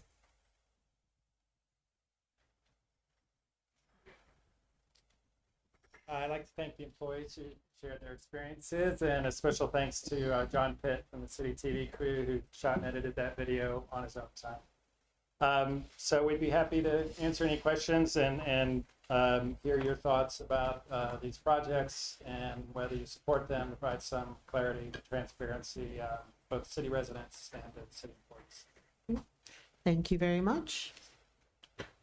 Seeing if, well, actually, I would just, first, thank you so much, Brendan, for your presentation and for the staff that contributed. I think what you've done is put some real world practical, kind of remove some of the mystery that some residents who haven't had the luxury of being able to actually do the tour and hear from staff directly, to be able to learn about the working conditions. So I thank you so much for doing the work and for staff for doing the work on that. So I do want to just either ask our deputy city manager or our city manager Despirito, can you all just, because I'm hearing a lot of conflicting messages in the community about our capital projects, right? So and I want to just make sure that everybody kind of understands, you know, where we are. So for the Public Works project, we just heard that we received the state funds. For this fiscal year, we were allocating resources for design to move into to basically scope out and do the work associated with design for the project. But was there construction at all included in the FY26 budget for the Public Works? No, ma'am. There's only design dollars associated with this year's budget. Okay, thank you very much. And So I will just add that one of the reasons to do the design, of course, is to arrive at a refined and realistic cost estimate for the construction, which until we do the conceptual and hard design, we just won't have any numbers we would have any confidence in. correct. Thank you so much. And so that's the Public Works, because again, I know that we're hearing lots of different things. So what we're talking about for FY26 is design. We were working in Annapolis, and our District 20 folks were working in Annapolis to bring home a huge chunk of, if not all of those dollars for design for us, right? So that means that project, at least for FY26, is set. For the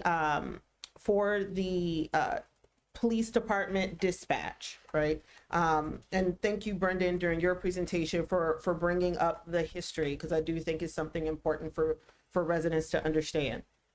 We had budgeted one for this project as part of the ARPA funds, and went through the process. And I distinctly remember because we were trying to have the contractors kind of move from the library to this other project. And so as part of the reallocation of the ARPA dollars to the general fund, I just want to make sure that we could speak to this particular project for the police department and the dispatch was one of those items that the prior council had earmarked and said, okay, we know what's happening with the ARPA dollars. We need to make sure we swap out some projects so that we can make sure that we would have the general fund freedom in the next fiscal year to fund the project. Can you all just verify that for me? Sure. The $1 million that was initially set aside for the project, the original source of those dollars was ARPA. And that was approved by council in the original adopted ARPA plan. We later added an additional $200,000. Those dollars came in the form of state funds. And so that brought our total to 1.2. During the FY26 budget, as a part of the city staff proposed reconciliation items, we're also adjusting the budget by an additional $285,000. That's ultimately to account for three things. One is a additional contingency to account for any potential changes in construction costs. Again, the construction costs that we have now are refreshed estimates. but we have employed Arcadis, who is the same construction manager that we're using for the library, to give us those estimates. And those estimates are based on the existing drawings that we have. The other two items that are included in that 285 are construction administration. That is oversight by the architect, and then the construction management itself, which is going to be a combination of some project management oversight as well as what we consider construction management oversight. Project management oversight is essentially going to supplement the project with a kind of day-to-day operations, much like our city staff is performing on a library project. In addition to what we have already hired Arcadis for on the library, so that essentially we're performing dual duties. And the project management aspect of that is because we don't have anybody on staff. Yes, we have a construction manager who performs those duties for different types of projects. They focus mostly on sidewalk installation and roadway management. Those are very different types of projects.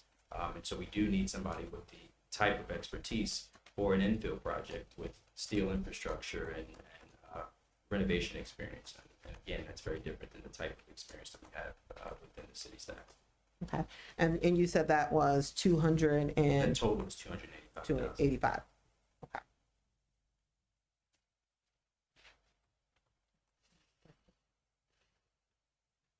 Councilmember DeMarlo, did you have a? Could you speak to two things? One is the additional 200,000 in the current budget request. So the 1 million was the 200,000, and then because of the, as I understood, because of the constructability estimate and evaluation that Arcadis did you since 2022, added could you speak to that? And then also, can residents get tours? Because I've had several residents ask. So the total of the sources right now is $1 million from ARPA, $200,000 from the state, and then a proposed general fund contribution of $285,000, plus 200 additional more from the general fund. Yes. The reason for that extra 200,000. It's the refreshed construction estimate that we received from Arcadis at the end of last calendar year, 2024.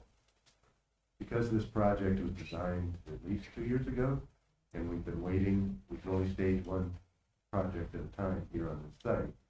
We have not been able to do them at the same time. The library project is this. And because that time elapsed, we, of course, went back last fall to the architect and asked for a refreshed quote so that we're trying to keep as current as possible on cost estimates. And that took it, the construction piece from 1.2 to 1.4. That $200,000 difference is being requested in the FY26 funding. In addition to that, in the interest of being very transparent and upfront, we wanted to go ahead, and even though it's not part of the bid that would go out for this, it's still a cost associated with the project. It's what David referred to as $285,000 for the construction management, the architectural oversight, and a 15% contingency. Rather than come to the council at a later date, we wanted to identify all anticipated costs of the project, just be very upfront about it. It would require addition to the FY26 proposal, thus included in reconciliation requests from city staff. Councilmember Hanzak. Thank you so much. Thank you so much, Brendan. Really, really terrific presentation, and I think helpful to have those firsthand conversations with the staff that are actually working in those spaces. And City Manager Despirito and Deputy City Manager Eubanks, I mean, I am feeling like this is an important project to do. I think it's very, very clear. But I know that what is on a lot of residents' minds is what happened with the library and it going up so very, very high from the original estimates. And there were a lot of different reasons for that, right? As we have all discussed. But without getting into the library, what would you say to residents about why they should feel confident that this is probably an adequate amount of money and that we're unlikely to overrun? I mean, do you yourselves feel very confident in that, and why? First of all, going back to the fact that we try to get do the most full cost accounting as possible, some level of assurance that, or at least comfort that we've at least done our level best to try to anticipate the cost. Literally, this project will need to be bid, and when that goes out in the marketplace, sure, anything can happen. We could get low bids, we could get it on the money, we could get high bids, and at the end of the day, no contracts would be approved without the mayor council. So you would have choices, particularly if the bids came back with a higher price tag than what we had estimated. And it would be a number of options: find additional money, or reconsider the project, or make some sort of value engineering to some degree. But that's more of a function of going to bid, and that's where you ultimately see what the market says it costs. For our procurement policies, we go with the lowest and best bid. And once we see what that is, it doesn't commit us. At the end of the day, the mayor council will have full control over whether we enter into a contract with that construction contractor or not. Could I just follow up, Mayor? Yeah, just one more question then. I guess maybe I understood you to say something about Arcadis being maybe I wouldn't want to call them a go-to contractor, but a very likely candidate. So is that because they've already put in some kind of bid estimate for us? Is that why you mentioned Arcadis, or am I just confusing? We were very impressed with the work they did on the library in their role as construction manager. We are currently riding on a contract, I believe it's from Montgomery County, and so that meets the city's procurement requirements for the library specifically. We entered into a contract in 2022 with them when we thought that we were going to piggyback the atrium project off of the library. It made sense, particularly because of the level of coordination that would have to happen between the library and the atrium. Working with a very small site, and to have the same construction manager working on this site with the various logistical challenges just made a lot of logistical sense. That was one of the reasons that they were one of the top candidates for consideration. And I'm not sure if I totally understand, though. Are you saying that they would be the contractor that would end up doing this, and they would be the ones that would give us a bid, or we'd put it out to bid, and then they would be a likely? They would just the construction manager. Okay, they're not also. Okay, I see. I apologize. Construction manager.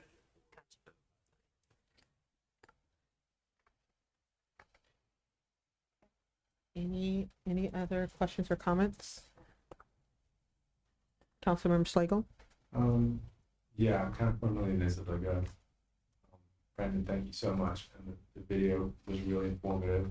I had done the tour too, so, but I didn't have the chance to be in the space for very long or to see how it oriented within the whole building. So if I understand correctly, I was talking specifically about the dispatcher area and that part of the video. And I've had an extensive tour of the public works. So yeah, everything in there was familiar to me. With the dispatcher area, I see where the window opens directly into the lobby at this point. And where one of the employees being interviewed explained that leads to people talking at the window, having whatever they're saying is echoing up through the 3 stories. Am I getting that accurately? Right. Okay, yeah. And so under the proposed renovation, the goal is to get a dispatcher space that is essentially like one more doorway removed from an open area where the public would hear what's going on at the window. And if I'm remembering the diagram correctly, there's an idea of an initial entry and then when you get in through the initial entry, you can then encounter the dispatcher window. Is that correct? That might be a better question for, as far as the diagram. Chief has committed this diagram to memory. I'm asking, I think I'm familiar, but I'm asking just so the public can be sure they understand. Councilmember, that is correct. That there are, right now, there's that open space, which the sound carries to the second and third floor. The proposal has a general lobby area and then a vestibule area in between where that general lobby area is and where the dispatcher area is. And that's where someone that came in would interact in that vestibule area, not in the public lobby area, if that clarifies what you're asking. Thank you, yes. And am I correct in that there are actually two windows that face into the lobby now? Is that correct? I'm not 100% sure. When you walk straight ahead, there's a window straight ahead, and then the dispatcher window is on the right as you enter. Are you asking what the current configuration is? Yes. Yes, the current configuration, there's only one window that goes into dispatch, and that's the window that you saw in the video. The window to the left is our customer service window, and that also the same thing. When people come in and they have to interact with our employees, whether or not it's be a police officer or be another confidential matter, they also have to do it in that open area. The new configuration would allow for a more secure, private conversation area. There are also different various rooms that we could take people into interview them in that particular case. So the window that you see to the left when you come in does not go into dispatch. That goes into our admin area. If someone comes in, they want to renew their vehicle permit, parking permit, they want to pay a parking fine, so on and so forth. That's where they would interact with our admin staff. Thank you. And again, I'm asking these partly to make sure I have it straight, and partly so members of the public can hear it. And so, in terms of the desire for interview space, how many interview spaces and other spaces are proposed to be constructed in this project that would be beyond the dispatcher space? Meeting room, interview room, that sort of thing. If you look at the configuration, there are 2 interview rooms that are being proposed. So right now we have 1 interview room that we can utilize. The interview room that we're proposing, 1 would still be utilized for, we have recordings, so we need to interview crime victims or so on and so forth. The other interview room could also be utilized by other departments if they need to meet with someone over a housing issue. So if I recall this plan specifically, there are 2 private distinct areas. But also, please understand that if someone just comes in and they originally are reporting something, they will have a secure area where they will not be overheard by other people. Right now, that is not the configuration. And that's whether or not they're coming in to interact with the dispatcher, or whether or not they're coming in to interact with some other staff, a police officer, and so on and so forth. A lot of times you'll see, 2 different people come in for various calls, so you have 2 different officers in the lobby trying to navigate interviewing victims. It doesn't create confidentiality. The sound travels to the 3rd floor, so this would create basically an area in which people could come in. They could either have their initial conversation in a private vestibule area, and if they needed to branch off, there would be private rooms in which they could go and sit with a police officer, or they could sit with someone if there was a housing issue, sit with someone from housing and community development. So it would have those 2 community rooms in that particular area that could be utilized for that.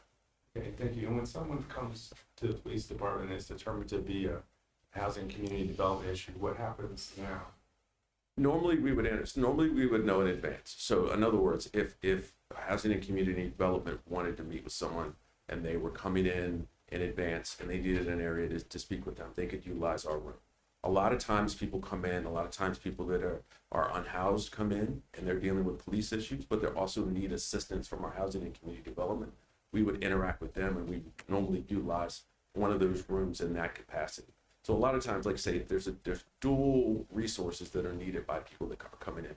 It may be a domestic violence victim that needs housing as a result of the domestic violence incident. So there are a multitude of ways in which that can happen. Most of the time, it is us reaching out to them to say, hey, look, we have a victim here that lives in the city that needs assistance with housing or needs assistance with other services that the city provides. And at that point, they stay on that level. I guess this is also a question for the city manager, but is there a publicly accessible space on the, I suppose it would be the third floor, where housing and community development interviews people? Or is the first level, the ground level, the basement level, essentially the public face of the city in all of those cases? HCD tries its best to accommodate conversations with the public that are confidential. However, it's very challenging on the third floor. Right now, we happen to take advantage of a vacant office outside, which would house a director. Outside of that, we typically have one other potential space that is also used for conferences. So if it's occupied, then HCD staff end up having to essentially find as private of a corner as they can to have sometimes challenging conversations. So part of this FY26 proposed budget 2 is consideration for how to make that HCD space, which we typically call the bullpen, more palatable for those kind of conversations. Okay, thank you. Thank you for my colleagues' indulgence. I'll just ask one other quick one, which is I understand that this project on the level below us was scaled back from something much bigger, and I assume that at that time, if these various functions, they weren't so much considered for other levels. I know that the full project does imagine some storage space on the third floor between the atrium and the front windows. I wondered, is there any other space that could be identified for boxing in on the third level that would accommodate things that weren't directly associated with police function, such as these interviews on the part of HCD, or perhaps the mental health counselors who had initially been recommended not to be housed in the police department? It's been contemplated before, and I think Director Braithwaite can maybe speak to it a little bit better than I. Director Braithwaite, could you speak to some of the efforts that have been attempted to try to expand office options or meeting options on the third floor? Sure. The city has had a contract with Bignell Watkins Hasser, our architect that did the Public Works facility, since probably 2017, 2018. So they've done various space analysis of the third floor as well as the first floor. And so the outcome of some of that evaluation has been then further developed into the projects that you have in front of you tonight. So initially they did an evaluation of the entire police department area. There is insufficient space in the police department. There's a number of things that would be ideal to add, functions like gymnasium, exercise equipment, better space for officers for showers and bathroom facilities. The jail cells are inadequate by a long shot, and that's been something that was identified with the original community center construction. There was always an intention to be a sally port. So we've forgotten a lot of history that's happened over the years about how these things evolve. But as for the police department space, after evaluating the entire space, as well as developing a list of potential service needs, the city asked the architect to refine a scope of work that dealt with the highest priority issue, which at that point was the need for extra offices and the condition of the dispatch facilities.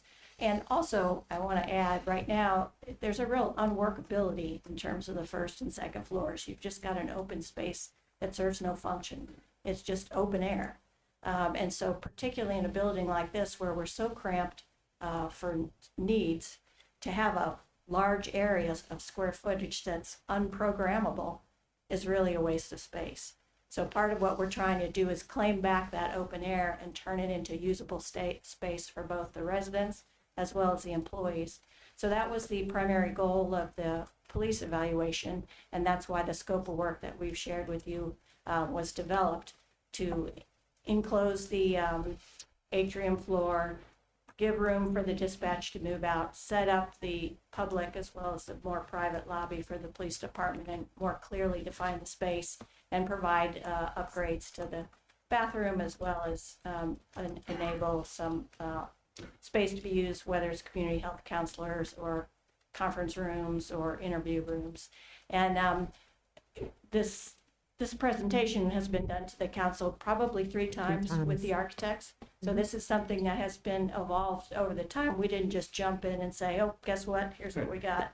It was always informed by public discussion. It was always informed by council evaluation, and always included in the budget and approved as a line item. So that's, I think, part of the frustration you hear now is staff have diligently gone through the process, checked the boxes, provided the presentations, and every time it comes up to bat, we go back to, you know, what is this all about anyway? Yep. And I think the city clerk was able to share with you the last video of the prior council meeting as well as the plans.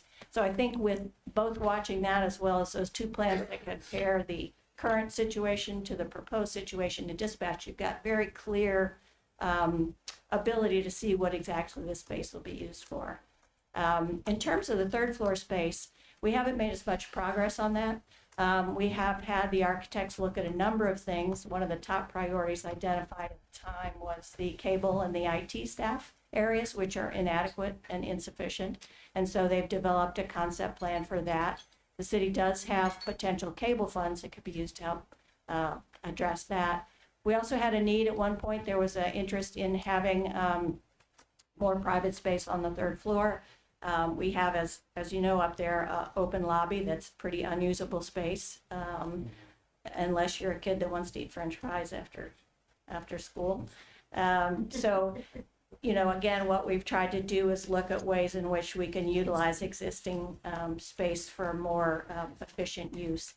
We have not done, and HCD has also had Bignell Watkins ask her to look at their bullpit open office arrangement and made some recommendations for how to enclose some office space and fit staff in. I think HCD folks could more specifically speak to the problems that are currently experienced now in that bullpen-like arrangement, and there's a need for additional staffing. One of the things that becomes quite clear if you spend any time in this building is there's very little room. There's not a lot of unused space unless it's unusable, like the open lobby where you can't have an office space. So I think city staff have done the best they can to work with the existing space, but there's a lot of inefficiencies in areas where we've identified improvements. So that's part of what we're trying to move forward. Great, thank you so much. And colleagues, we have another presentation from our UFCW Local 400. I'll just say, as far as if people want tours, I have that video is on YouTube. It's an unlisted link, but I'll share it with all of you, and you're welcome to share it with your constituents. That would be awesome. Thank you so much. I was actually going to ask for that, so thank you.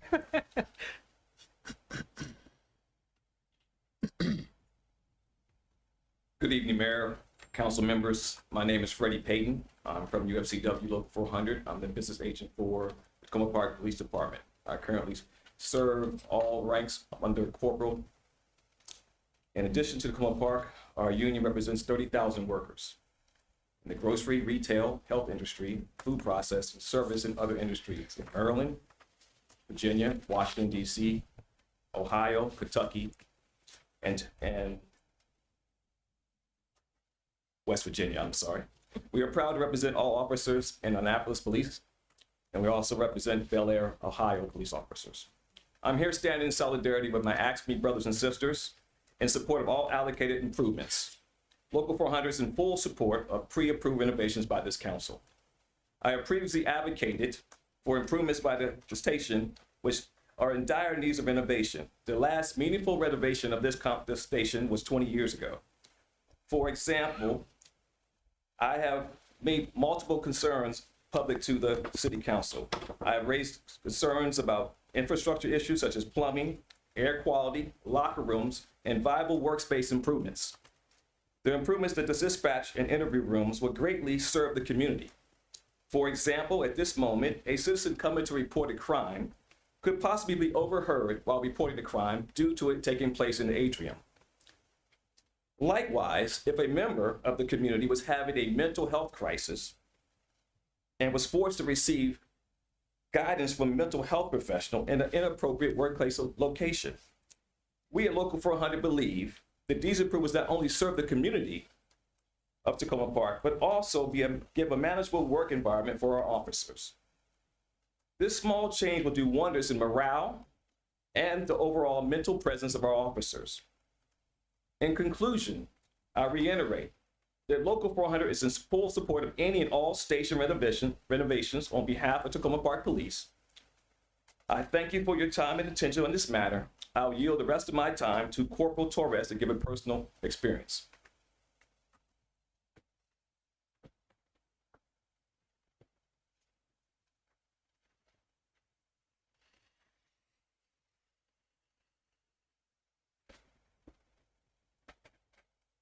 Good evening, council members and mayor. Thank you for giving me the opportunity to speak today about an issue that is crucial for our community's safety and well-being, the completion and approval of the police dispatch atrium project at the community center. As you know, law enforcement's role in any community is to protect and serve, but for them to be effective, they need to operate in an environment that supports their ability to do so. The current state of our interview room, located in the lobby and dispatch office, is insufficient regarding safety and privacy. We cannot afford to delay addressing this situation. This project must be approved and completed promptly. First and foremost, the safety of dispatchers, officers, and the public must be our top priority. In a properly designed space, such as our current one, creates security vulnerabilities that put our staff and community at risk. Officers rely on their secure space to work effectively, especially when responding to emergencies and handling sensitive situations. Properly separating public and law enforcement areas will ensure the police can do their jobs without unnecessary distractions or risk. Additionally, privacy is another significant concern. Officers and dispatchers handle sensitive information daily, and the existing facility does not provide adequate protection from unauthorized access. Without proper privacy controls, confidential communications, whether personal information or critical case details, are at risk of being exposed. The fulfillment of the police dispatch atrium will give law enforcement the space they need to work without compromising the confidentiality of their work or the safety of our community members. Lastly, consider the long-term benefits of this project. Completing this atrium is an investment in public safety that will help our officers perform their duties more effectively and effectively. The safety of our staff translates directly into the safety of our community. A properly designed and secure facility will improve communication during emergencies, lead to a stronger, safer community for everyone. Your decision will directly impact the safety and well-being of our community. In conclusion, I ask for your full support in completing the police dispatch atrium project. This is more than just a building project. It's about ensuring law enforcement has the tools and environment to protect us all. The safety of our community is at stake, and I urge you to consider this when making your decision. Thank you for your attention and consideration. Thank you very much. Okay, so we're gonna open things up for questions. Councilmember Landon. I believe this might be a question for you, Corporal Torres, if you don't mind. You mentioned something just now about that there is a risk of unauthorized access to the police area. And I haven't heard that mentioned before. So I wonder if you could clarify what you meant by that, please. So when I volunteered, I asked Freddie, am I going to be answering questions? I'm really nervous. I'm trembling. Sorry. So the reason I mentioned that is, I imagine you guys have noticed that not only do we have constant public going in and out of the lobby, but we also have juveniles that will hang out in that area to, for example, access internet, and they'll just be on a computer doing whatever. I feel like this is, a liability.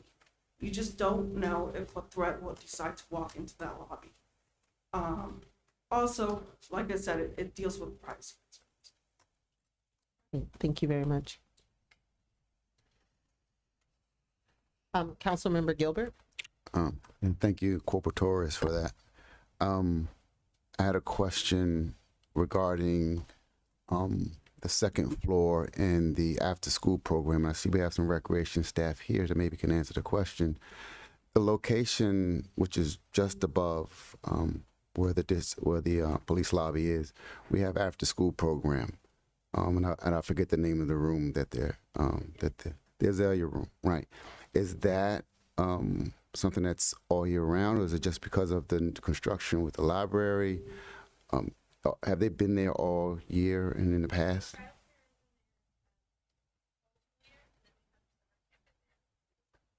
Okay. Okay. And I asked that question because it's something that I did notice, and 4 years ago, before I retired, I noted it. I didn't know if they were moved at any point in time. And I noticed a few weeks ago when we had a disruptor here, and we took a break, and I went outside, and at that point he was downstairs, and you can hear the profane language. And it dawned on me at that point that, yeah, we do have kids up there in that second level, and that's a real concern. So I think it's something to look at. If we don't get this project done, we have to move those kids, right? Because they should not be exposed to some of the god awful things that going down in the lobby. Just thank you for answering that question. Thank you very much, Councilmember Gilbert. I will say I personally have been in the building a lot, and I will never forget this, which is one of the reasons I was supportive of the project back in 2017, 2020. It's been a long time since we've been talking about this thing, and I'm still supportive of it. I came in on a Saturday, needed to check my mailbox or something, and was taking the elevator, waiting to go up, and I overheard a victim. There was a sexual assault. She was crying. The officers were trying to console her and get information, and I heard everything on the third floor walking to our mailboxes. And I knew then this is not going to work. If we want to make sure that we create an environment, especially today, where we have immigrants in our community, we have trans people in our community, we have a lot of people in our community that are afraid for a number of reasons. And I think it is really important for us to at least make sure that if they are able to come in and they have to come in and tell their stories, that we provide them with some protection, some privacy to be able to do so. Now, I understand we're going to be talking about reconciliation. I promise y'all that'll be one of the next things, but I am comfortable with saying now that I continue to support this project. So with that, we're going to move into our voting session. We can take a break, but I would prefer for us to get the voting item done, and then we would go into the take a break and then go into the budget work session. All right, so item up, second reading ordinance amending Tacoma Park Code 13.20.04A9, parking or standing prohibited areas. Just quick check with the staff. There are no changes. Excellent. Would someone like to move it? Thank you, Councilmember DeBala. Do I have a second? Second. Thank you, Councilmember Wesley. Any points of discussion? Excellent. Would the clerk please call the roll? Councilmember Landman. Yes. Councilmember DeValla. Yes. Councilmember Schlegel. Yes. Councilmember Gilbert. Yes. Councilmember Honzak. Yes. Yes. Mayor Searcy. Aye. All right. And so with that quick vote, we're going to move into the budget work session. And are folks okay with a quick, can we keep it under 10? Can we, okay, let's do a quick 7 minutes. 7-minute break. All right.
Oh my goodness.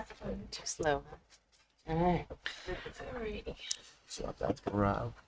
How you doing? Good, thank you. All righty. We gotta make sure we have our staff. Where are those city managers? We are missing the city manager. We might need them. You know, I don't know. This is the budget reconciliation item.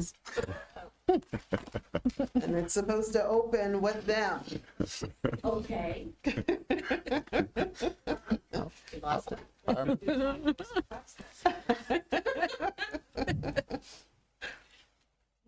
Oh, there we go. There we go. I think we're lucky to have him tonight, period. He didn't sound too good. Yeah, I know. But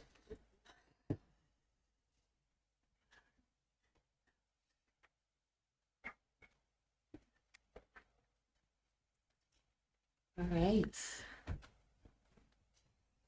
Okay. So thank you all for joining us. We are now at our last item for the evening, which is a budget work session, budget reconciliation. So just for my colleagues, given this is our first budget reconciliation work session, I'll kind of give folks a little bit of a lay of the land.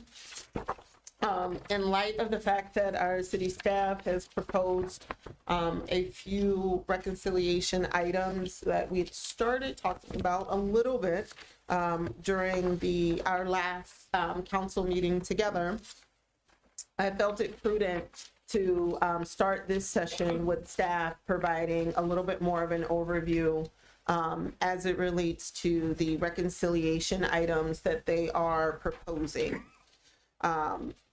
Then from there, once they propose their items, we'll have an opportunity to ask questions of staff regarding their reconciliation items. And then we will open the floor to members of council who might already have reconciliation items that they are proposing. I know that there have been some communications regarding potential council member reconciliations, reconciliation items, just so that you know, none of those items have been included right now on our list. So what will happen is tonight you can propose the items so that they can be included in the list. But we wanted to make sure that folks, we knew for sure which items folks were going to propose. Just as a reminder for New York council members in particular, reconciliation items on the list are yours for the most part until we vote. So if you put something up and then you change your mind or you want to alter them, they're yours and you are free to do that. So with that, I am going to turn things over to our city management team and Director Chung, who will be walking us through the staff proposed budget reconciliation items. Good evening, Mayor and Council. I'm going to walk through the budget reconciliation.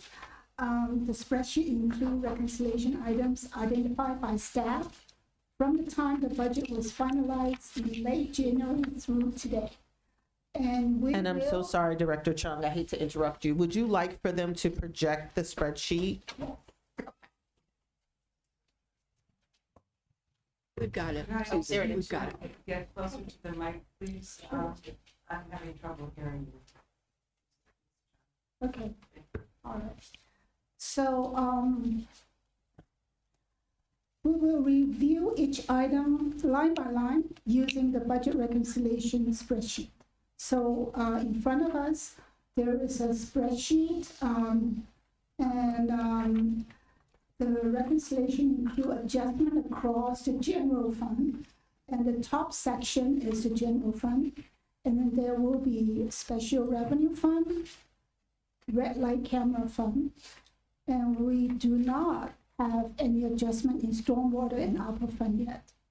And within the spreadsheet, the revenue sections are highlighted in green, and the expenditure sections are shown in light orange. So let's go back up to the general fund.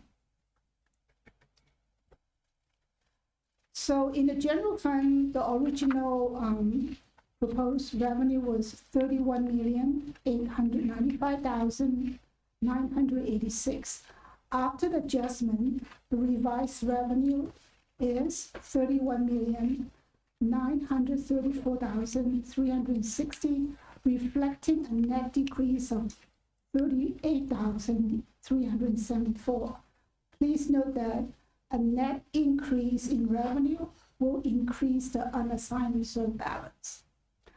The items in the revenue section include revenue reduction $65,000 due to the anticipated decrease from the police protection SAP grant.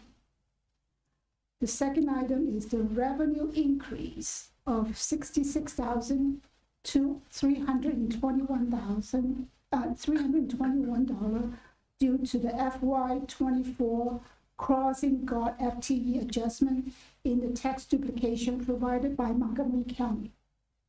The third item is the revenue increase of $37,053 due to the additional library aid money. Okay, so this is the revenue section in the general fund, and we can see the change in revenue is $38,374. And then going down to the expenditure. The expenditure section is highlighted in light orange. The original proposed expenditure total $33,760,928 with various program increases and reductions. The revised expenditure is $33,910,488, a net increase of $149,560. Please note that a net increase of expenditure will actually reduce the unassigned reserve balance. So the items in the expenditure section include proposed by the Public Works is a reduction of $150,000 facility design project. The cost is going to be covered by a grant in $262,000 in the special revenue fund. The second item proposed by Public Works, a reduction of $50,000 for the SHA sidewalks. The third item is proposed by Public Works, an increase of $285,000 for the Community Center Police Dispatch Atrium Project. And in that $285,000, that include the cost of $150,000 cost of construction manager, $25,000 construction for the admin, and then the remaining $110,000 is for the contingency. The fourth item is proposed by the Housing Department. There is an increase of $150,000 grant for Community Connector. And then another item by HCD is an increase of $50,000 grant for the multi-family building improvement. The third item by HCD is an increase of $136,535 grant for the emergency rental assistance. Just be mindful that these above three items were formerly in the ARPA fund, and now it's being transferred to the general fund. Okay. The other item I want to bring out is proposed by the city manager's office, a reduction of $130,000 for current vacant communication specialist position. And the last item is proposed by the Human Resources Department, a reduction of $141,975 due to the delay in the Maryland FMLA implementation. And this is a 0.9% of payroll tax that was set to go in effect in FY26 and was included in the fringe benefit when the budget was developed.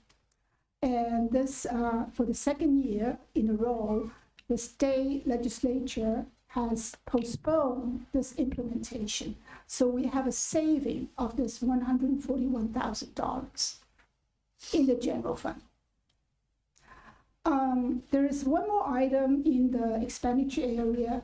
That item includes the general fund expenditure, but it does not impact the unassigned reserve. It's proposed by HCD for an increase of $60,000 for the departmental renovation. This is funded by the Facility Maintenance Reserve, FMR. The year-end balance of the FY24 of Facility Maintenance Reserve was $434,133. And the city manager at the same time has recommended a $150,000 contribution to the FMR to be transferred from the unassigned reserve. The year-end FMR balance for FY26 is estimated to be $412,133. So this funding for the departmental renovation of HCD is funded by FMR, and that is funded by a different reserve. That's why it's not impacting the unassigned reserve. Now, the unassigned reserve began at $9 million. Let me go down a little bit. Yeah. The unassigned reserve began at $9,030,232 in the proposed budget. After accounting for the revenue and expenditure change, as well as the reserve transfer and the contribution to the FMR, the revised reserve balance is $5,683,978. That is equivalent to 17.8% of the general fund revenue. And our reserve policy is at 17%. This estimated ending balance includes a transfer of approximately $3 million to an assigned reserve, where funds are set aside in anticipation of the future economic uncertainty. And I will detail these 4 different items in this assigned reserve. The first item is the revenue reduction of $535,000 from the income tax due to the income tax uncertainty. This is a projection in the reduction of income tax receipt due to the federal workforce layoff within Tacoma Park. The number assumes a 50% loss of income from a total estimate of Tacoma Park's federal workforce. And this is also being explained in the Part 6 Q&A question that is provided by the Deputy City Manager Eubanks. The second item is the revenue reduction of $260,000 in reference to the red light camera. This number represents potential contingency for use of unassigned reserve to cover expenditure in the event red light camera revenue is 10% less than projected. The third item is the revenue reduction of $1.4 million due to the grant funding uncertainty. This includes 3 different grants at this point. It's the CDBG grant, the Police Protection Grant, which we call SAP, S-A-P-P grant, and a portion of the projected FY26 obligated but not spent ARPA funds. So that might be a callback from the treasury to get our ARPA fund, unused ARPA fund to them. The last item is expenditure increase in amount of $811,568. This is due to the execution rate contingency. The contingency number built into the reconciliation spreadsheet is increased spending that would occur above the projected historic highest level of the execution rate that is realized. So with that, 4 items included, the total transfer from the unassigned to the assigned reserve would be $3 million. And to be exact, is $3,085,068. A $3 million transfer is being made from the unassigned to the assigned reserve. This transfer between reserve funds does not impact the total general fund balance. The unassigned reserve would serve as the city's unrestricted rainy day fund, is the most flexible of all the reserve funds. The assigned reserve represent a higher level of designation, and the use of these funds must be authorized by the city council. Below the general fund, we have 2 other funds that we have some adjustments. The one is the special revenue fund. We have an increase of grant money for the public work facility design project in the amount of $263,000, both in the revenue section as well as in the expenditure section. So the net increase and the net expenditure is making the fund balance remain the same. And then the next item that we have adjustment is the red light camera fund expenditure. And there is an increase of HCD grant multifamily building improvement for the amount of $300,000. And at the same time, we have a same amount reduction for the CIP Essex J sidewalks. So the net fund balance would not change. It remains at $2.6 million. So this is the most updated budget reconciliation sheet. So I can answer questions. Councilmember Schlegel. Thank you, Director Chung. There are 2 references to sidewalks, and could you please explain the distinction? I believe there was a $50,000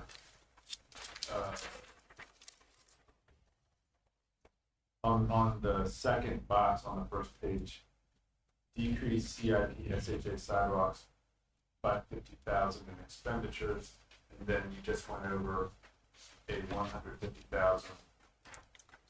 A $300,000 decrease in sidewalks. Yeah, let me go to our CIP spreadsheet.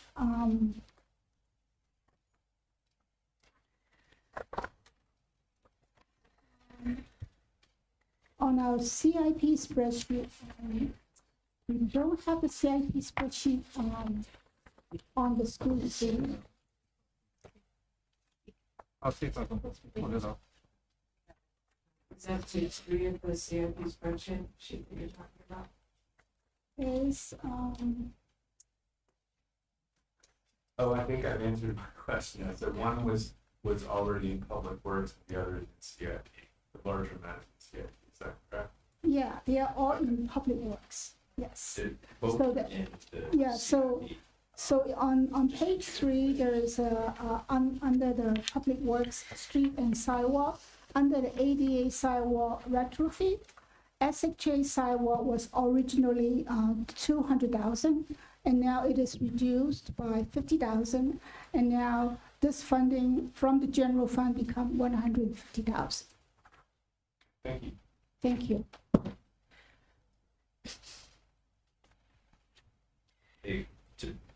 for council's clarity, they were reduced for SHA sidewalks was reduced to accommodate the addition of the which had not been included in the original. Councilmember Westlake? Thank you. One question about the calculation for the grant funding uncertainty, right? Is that total if 100% loss of those 3 grants, or is that like a half?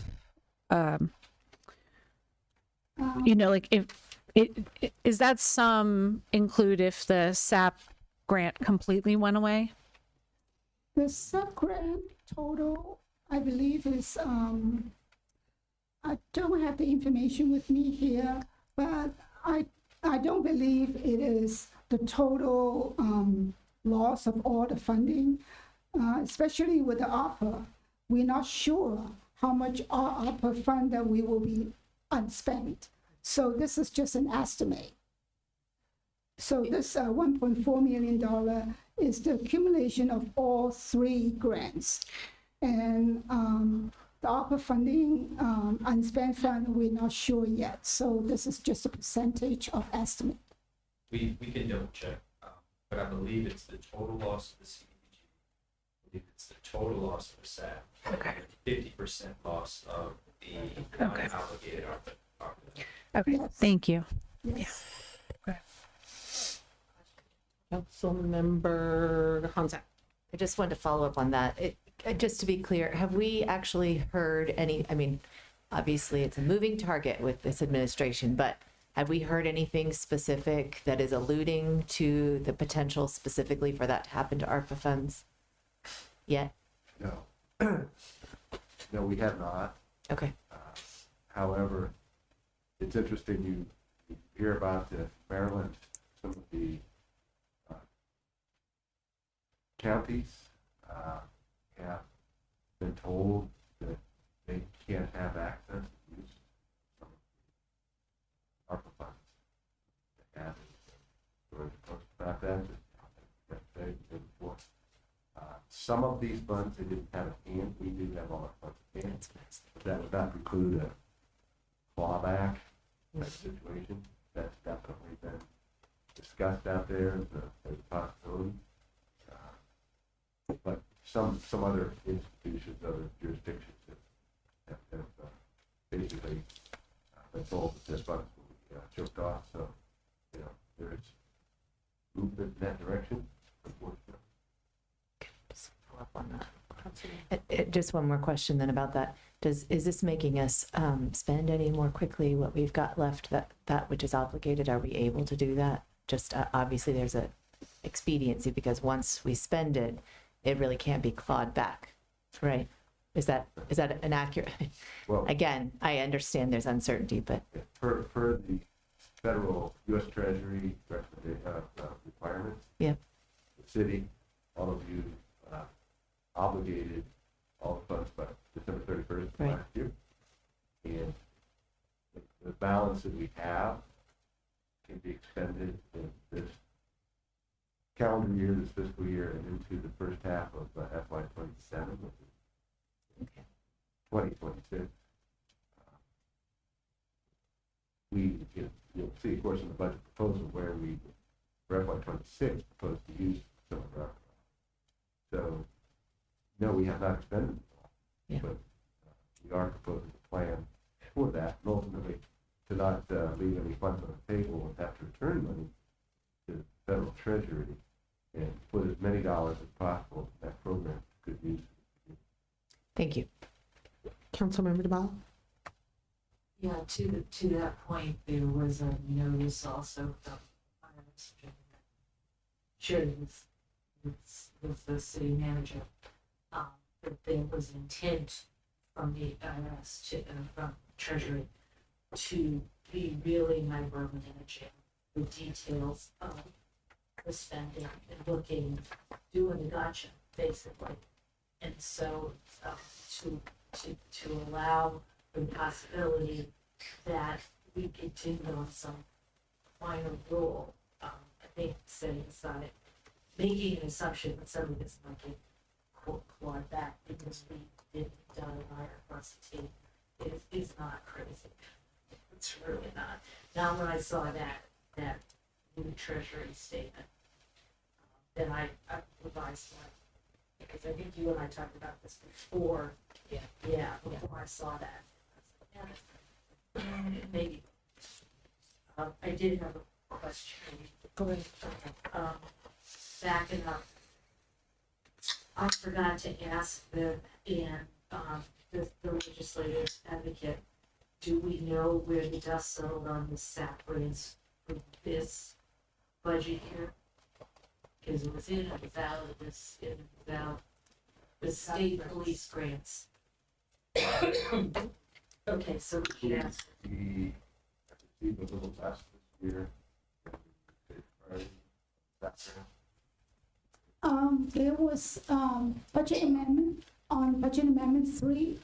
I believe we had a reduction for the fiscal year 25 SAP grant. So that's And this reduction is, pertaining to FY 26. based on what happened. Yes, But yes. plus, there was discussion with the legislature, and it looks like the chief's got the current. So just for clarification, the reduction was based off, so the formula is based off the number of officers that we currently have. So that's why we received less last year.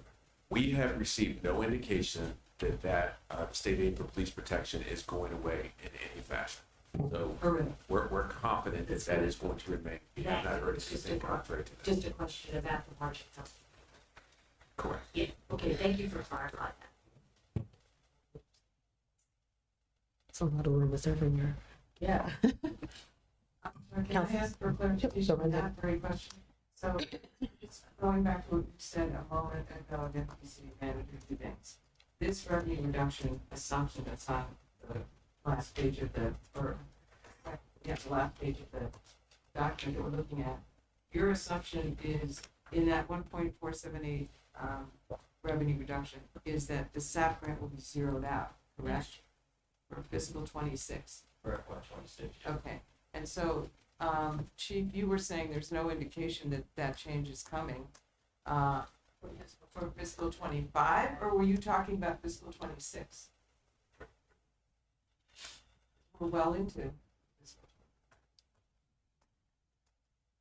Just for clarification, we have no current information that it is going away. That does not mean that it won't, but we have been given no indication that that particular grant is going by the wayside. But to come back to Councilmember Duvall's question, she was wondering whether we had, at the end of the full session, not the special session where bad things could still happen. Right. At the end of the session that just ended, are you aware of the status of the SAP money in the state budget, whether it is indeed still there, or is it just, we forgot to ask Ann today, but maybe you have information to know whether they took action on it at all? Ann would be the expert to comment on the current state of Annapolis, which is day to day. My current information is there's no indication that it's going to be withdrawn, but that would be an Ann question. We can follow up with her. Okay, and Deputy City Manager, it's about a third of this dollar figure, right? It was the SAP money around between 480 and 500 approximately. The concept is that the state is dealing with some very challenging budget circumstances. And so I think there's still some uncertainty associated with any funding really that we receive from the state. So that's why there's The state lost a great deal of federal subsidies that they were used to getting and have to go back into session, readdress the budget.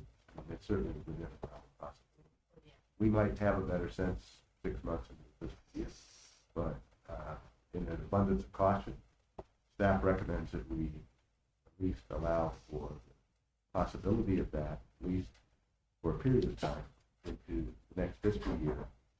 Things have been changing so rapidly, well, almost nothing will be surprising. So just for your information, this money that, excuse me, that we set aside in the assigned reserve, it does not actually remove from the fund balance. We still have the total fund balance intact.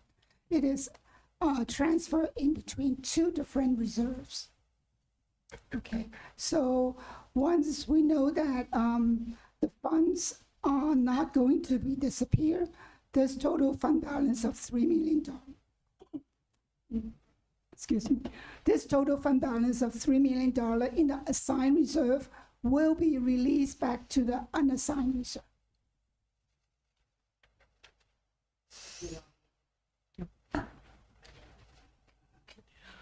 Councilmember Honzai. Just one more question on under the assigned reserve fund balance where you've spoken about income tax uncertainty. Could anybody, whoever's the appropriate person, speak a little bit more to how that was modeled? I see here it says 3% reduction.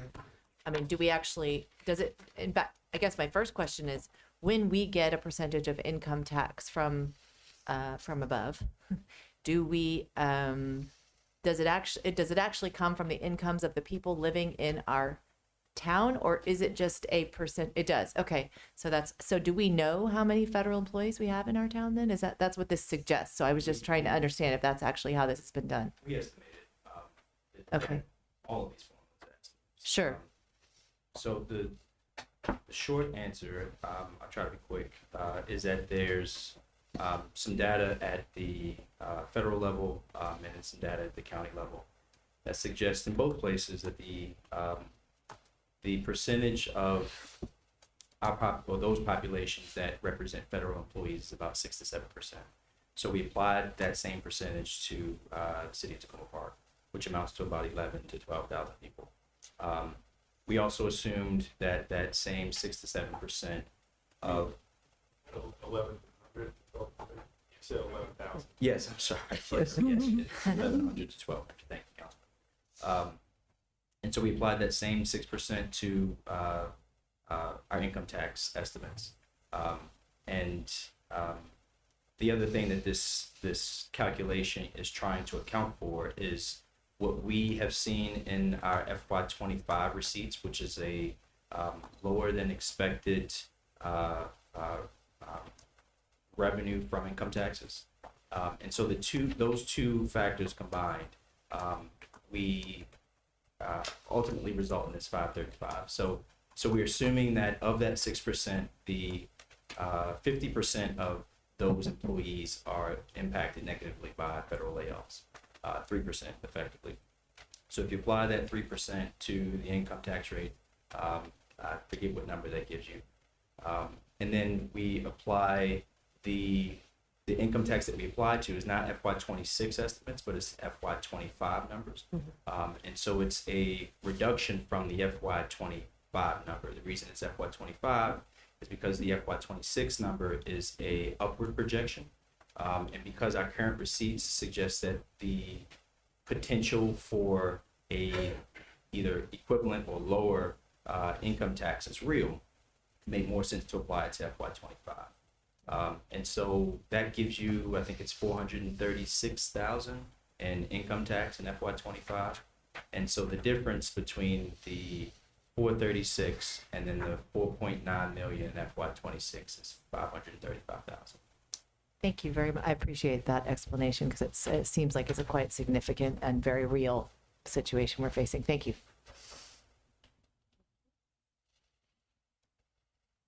Okay. Seeing Councilmember Schlegel. I had asked before about the red light camera revenues, and I appreciate your response to that question.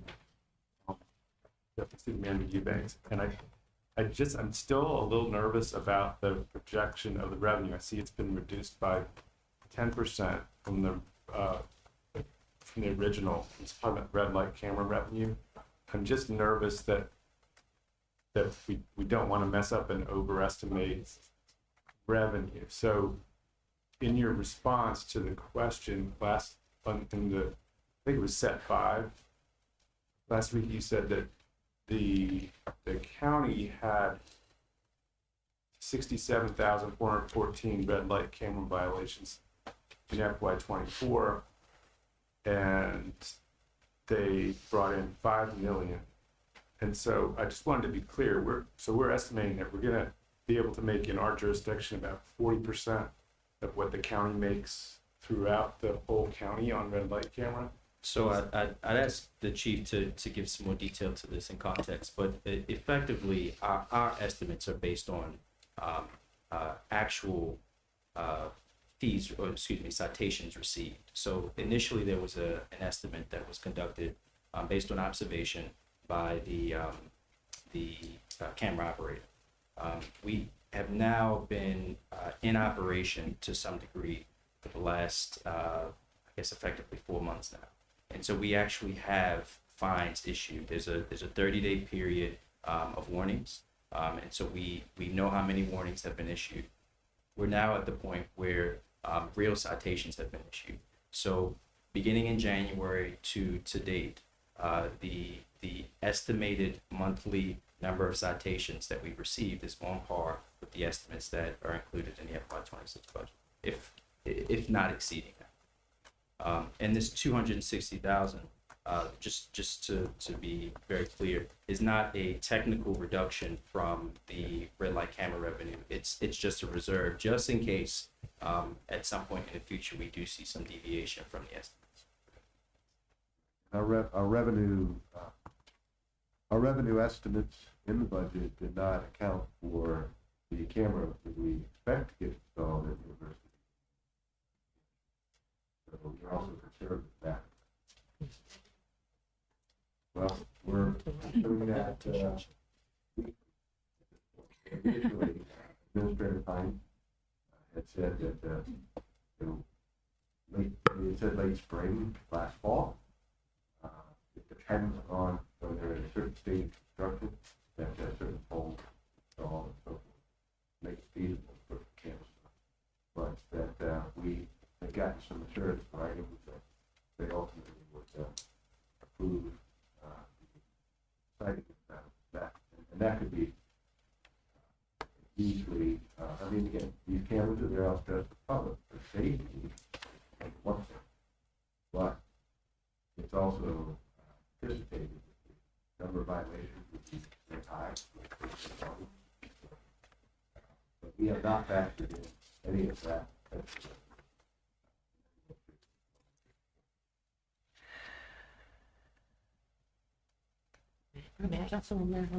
If I may just comment to my fellow council member, I don't know if you've seen the data, but the University Boulevard in New Hampshire intersection alone is considered to be one of the most dangerous intersections in all of state, right? So I'm not surprised if that number is unusually high compared to the rest of the county. I'm just sharing that, or maybe for the public. Can I add something too? Councilmember Wesley. So I'm looking at the rolling agenda. So it looks like on May 7th, we're getting the quarterly financial report for FY '25. So will that will be showing us the January, the first, will that be showing us the months you were just referring to of how much money we brought in? No, for the red light camera. Yes. Yeah. Okay. So we will get that information the same night we're doing the first round of voting. But anyway, hopefully we'll have a better sense then of how close these assumptions might be. Councilmember Lyman. I'm recalling from an earlier meeting, glad to see Gerald very much is still here. I recall from an earlier meeting, hearing from you, I think that sidewalks are always the first to go when the budget knives come out. And so the SHA sidewalk reduction of 150K, this is a question about the process more than anything. And you indicated that was reallocated to the Community Connectors program. We haven't actually had the presentation that you're going to give us about the Community Connectors program. And there are, I know I have a lot of questions about it. This question is it, what happens when a decision or item is put on reconciliation now that maybe the expenditure or the proposed, change comes along, and then some of us might alter our view of which of those buckets the money is better spent in. Can it be, can reconciliation have the same thing change multiple times? Yes. Okay, There are instances where you may have, through reconciliation, one person may propose cut a program in its entirety. Another person may propose not cutting it, reducing it by a certain amount. And so there have been instances where you can have multiple reconciliation items related to the same topic. And the way that it works is, through the votes or through the seconding. So Okay, so when the two issues are married in this way, pardon me for not understanding this fully, but we're taking a vote on sidewalk money if we take a vote on this, but it's actually a vote on community connector in some way. So, if you see what I'm saying, I see what you're saying, Councilmember DeBala. Yeah, my question, which might inform this, the three items that are in the general fund expenditures. I think that Director Chan said that the community connector, the multifamily building improvements, the emergency rental assistance are not quote new. They were supposed to be in there. You can explain it. Sure. Yeah, there are money that got switched to general fund and just somehow didn't make it onto the list in the first place. They're not new additional monies for a new program. Okay. Yeah, the FY 26 budget development process includes two steps for staff. It includes projecting your expenses from the moment that you start your budget process to the end of the year, as well as the development of the FY 26 budget. When the projected budget for HCD regarding these items was input into the system, it was a reduction from the adopted budget. And in order to continue those programs into FY 26, utilizing essentially that same bucket of money, what would have needed to happen was that there should have been an allocation of that difference in FY 26 in the proposed budget. That didn't occur. So there was a let's say for our number's sake, there was $100,000 dedicated in the adopted budget. That number was reduced to 50, and those $50,000 weren't accounted for in the next budget. So because those programs should continue into FY 26, because I think council has identified them as very valuable, what we're proposing is that they be allocated as a part of the reconciliation. So it's the same money that would have been utilized in FY 25 that wasn't accounted for in 26 that we're now trying to account for through the reconciliation process. It was just a I don't think that's the same question. No, Although it was helpful to get the answer. So for your question, each reconciliation item should be voted on independent, right? The rationale for why, say, the $50,000 for the sidewalk was to provide funding for, new sneakers, I'm making it up, is kind of irrelevant because the council will need to vote on. Some may disagree that we should decrease the amount of the sidewalks, right? So they may say, nope, let's just keep the $50,000. And then when you're voting on the program that's associated maybe with the rationale for the change, you would have to vote on that in its own merit as well. So it could be, people could vote down decreasing sidewalks and vote up still the increase in the community connectors program. So basically you would be adding $200,000 to the budget. Or someone could make a proposal to find $50,000 across all of the programs, right? Make those as reconciliation items, and council votes, and some may say yes to that, some may say no. So it's a lot easier for reconciliation for us to vote on items independently. Now, if there are programs that are all like the same, multiple iterations of the same program. So let's say, for example, Community Navigator is at 150. Someone has a reconciliation item to, increase the Community Connectors program to 200,000, and maybe someone proposes to increase the Community Connectors program by 100,000, not 150,000.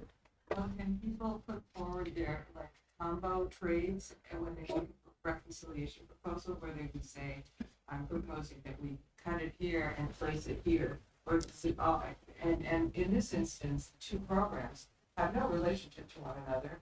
It's not like it's illogical to say we cut money here and we put it there, but if the reconciliation process does not occur in a way that enables you to say, I want to cut it here because I want to put it there, it feels like you're going to lose the train of thought that these gentlemen put into saying, we cut it here and we put it there. If you can only talk about the two in disconnect whenever we get to that line in the budget and not in a sort of a quid pro quo fashion like that. So is that just tough noogies and that's how it works? That's tough noogies. Okay. But I mean, the thing is that when you are trying to convince the rest of the council to vote in your way, the rationale for why you are proposing an adjustment may get more members of council to say, okay, I agree with you, because I agree we should increase this program by this amount, and I'm okay with cutting in the way in which you are proposing to do that, because I want to balance the budget.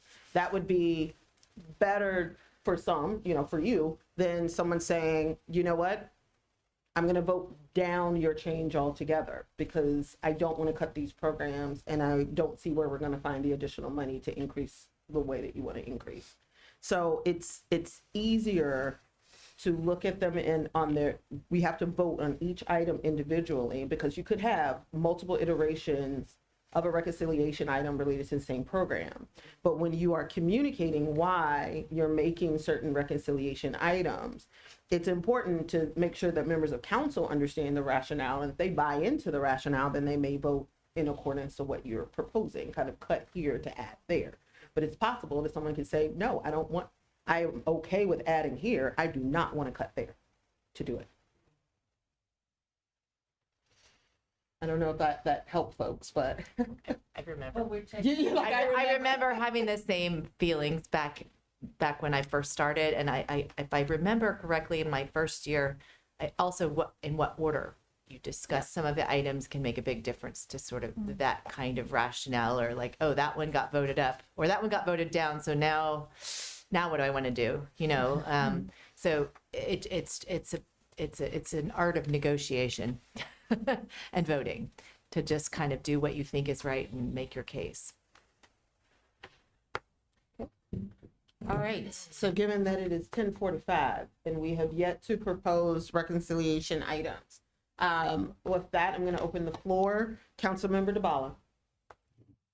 Thank you. I have a couple of things, and I'm not sure whether this second one applies tonight or not. I'd like to propose to add an increase of $135,000 to allow for us to meet the new county rules on the state low-income housing tax credit. So background, last year, we tried to get the state to increase the state housing tax credit for low-income folks. Speaking of our wonderful state delegation, Delegate Charcudian sponsored the bill. She pushed it pretty hard. It went basically nowhere. I was disappointed. We all were. At the same time, the county tried to amend their county, the 40-year homeowner and you're a senior or a veteran, that one. they tried to amend that to make to adjust the eligibilities, and that didn't work. It didn't go. That didn't get a vote at all. So this here at the county level, the county proposed to do its own change of rules for the state housing tax credit. They proposed to, they passed just last week, raising the income eligibility for low-income homeowners, raising the amount of assets you can have in the bank, and raising the first chunk of assessed value that you, I'm looking at Susan Chung so she can straighten me out if I get this wrong. So you can have a house that's $1 million, but it was only the first 300,000 that you get credit on. So they've upped that. So they've upped 3 pieces of eligibility, and they passed the bill, and they made an estimate about how much it would cost. And now they're doing the exact same thing we are, which is adding money into their budget in order to cover that. So my proposal, which I've discussed with staff and the mayor and some of you, is to put in this budget the amount of money that we estimate we would need to do the exact same thing, to use the county rules, not the state rules. That would allow more low-income homeowners to get a tax credit on their property taxes. It would not cover all seniors. It would cover a bunch of seniors that I know personally that are low income and have just incomed out just from Social Security out of the program. So I feel pretty strongly about wanting to do this, but the point is, I'd like to add that to the reconciliation, and I would like to ask for the staff's advice about where to put it in the budget and whether we need to, where we would need to adjust in. I don't mean right now, but for next week, where we would, if we had to do something else, what that might be. Currently on our financial software, we have a expenditure line item called city tax credit. Right. Okay, and then on top of that, we have another expenditure item similarly in the interdepartmental section. Is called supplemental tax credit.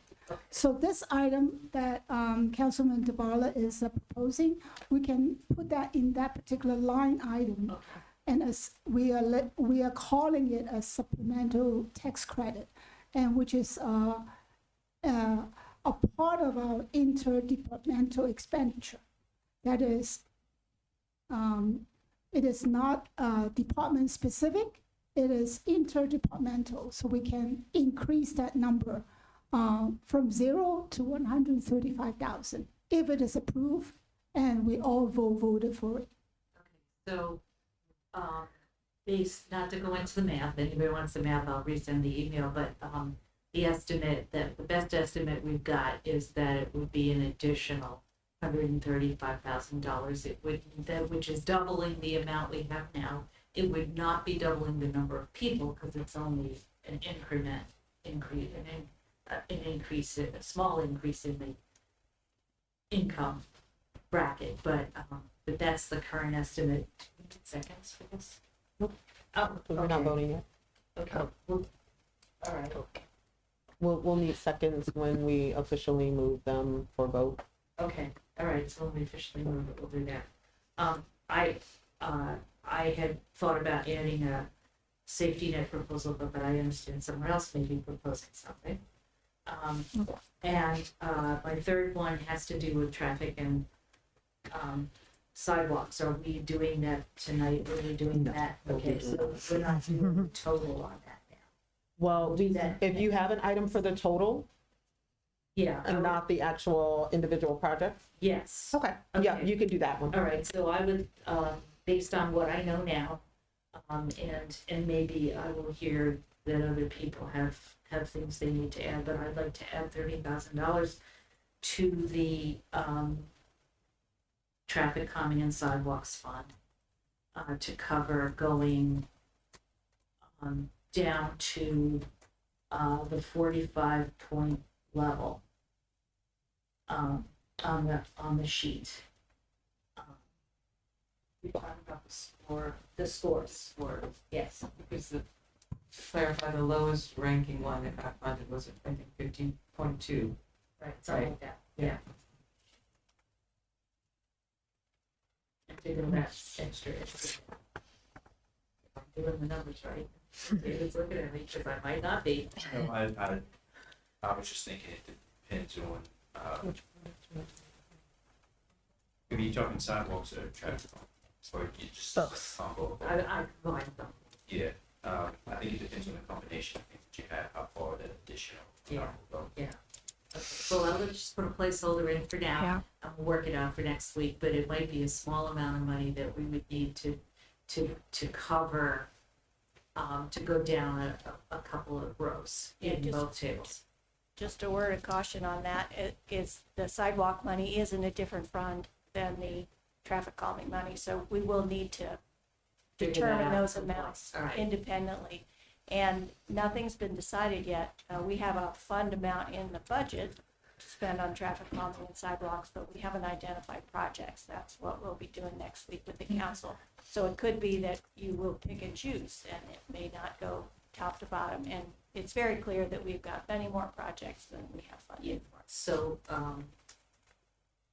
that said, my proposal is to stick to the rankings, but go a little further down the list. And we'll be talking more about this tomorrow, with staff. And Councilman Fowler, And that's it. you Thank said you. that was your third one. We The only second- got two. The second one was, You want me to? I think someone else is gonna cover that. Okay.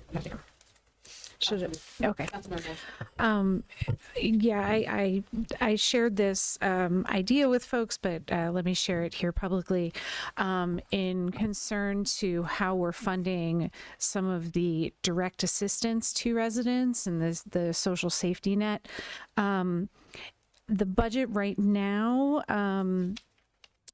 Councilmember DeBala was just talking about the homeowner's property tax credit, right?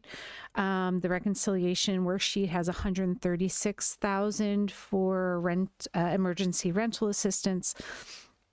And then there's a total of 110,000 in primarily HCD for the grants that would be given out to nonprofits. And specifically on those, it's the ones that are primarily might be giving money to the food banks and things like that, the folks that have spoken at many of the recent meetings. So my proposal isn't, I don't think it actually fits into a reconciliation line. And it does get to what Councilmember Landman was talking about, kind of I'm proposing something that's contingent on something in the future, but who knows how that goes. But basically, I'm proposing keeping the budget proposal as it is, but at some point, maybe first or second quarter of the fiscal year, when we get a sense of how much has come in from the red light camera, and if it's above and beyond looking like the 2.6 million that's currently there, I would recommend then in a budget amendment that we would refill those pots at that time. So I'm not saying to put another 110K into this budget, but to think ahead that if we do get a lot, if, for example, the camera at University of New Hampshire is up, if we have that money, we would know we're just going to turn around and give it right back to the grants committee that they can then decide how to do, if they want to give a second amount to the original grantees, give to others that they were unable to fund the first time. Anyway, it's just a way to think about doubling the funding without putting it in this and thinking it's going to be contingent on money that we have in hand, or we feel much more confident that we would have in hand. Yep. So that would be something that if we can just put that off to the side, I'll make a note as well. That would be something that would need to be part of the budget resolution. So it would mean language such as, whereas at 6 months within the fiscal year, council would require staff to present on the current state of red light camera reserves, such that the council can reevaluate the need for additional social safety net programming in the amount of X. Yeah. Wow, I should have wrote that down. It's on video. So that, but I think that is something that we just want to make sure that we flag, because that would be something that we want to put in the resolution. Okay. Councilmember Schlegel. Well, would it be all right for me to just propose that we go ahead and put do a reconciliation item for 110 added, so we're adding another 110 to quality of life and to those HCD grants. So that would be an alternative thing. We could choose just to vote, like, we're gonna go ahead and fill up 2 buckets right now and commit that we think we're gonna need it. Yep, you could do that. Would you like to do that? I would like to add that. Yeah. Okay. What were the dollars? I think it's 110,000. Can we just Right. double it? Yeah. Okay, so I just, sorry, because folks are trying to track our logic. So let's add an increase for the, is it quality of life? Food insecurity 60 Community and quality of life 50, so adding another 60 for food insecurity, another What- 50 for quality of life. Devin, come on down, because we talked about this today. Because we voted when we voted on the community, we changed it, yes. Yeah, so it's in there as 2 separate pieces, but the grants review committee, when they were presenting their kind of new idea, was that taking both of those grants and putting in as one community quality of life grant program that addresses both food insecurity and community quality of life. So it would be okay, for the purpose of reconciliation, for us to label this as community quality of life, Yes. increase 110. Yes. For the purposes, yes. They operate out of the same account. Right.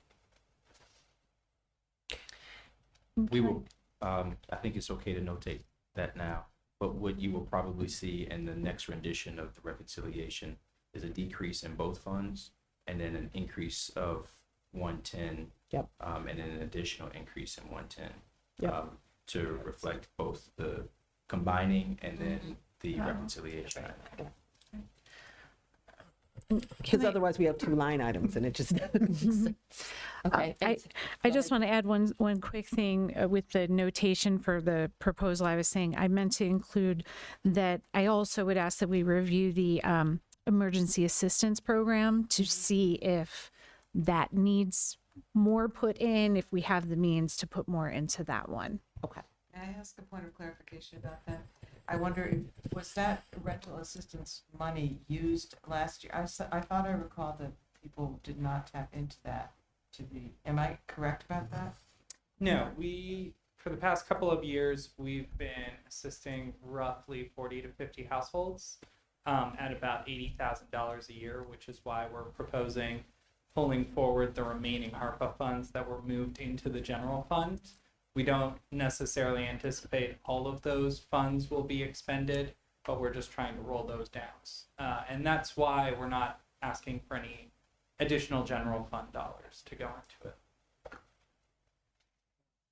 Okay, and so I just want to make sure our spreadsheet is right. So the community quality of life increase of 110 was proposed by Councilmember Schlegel.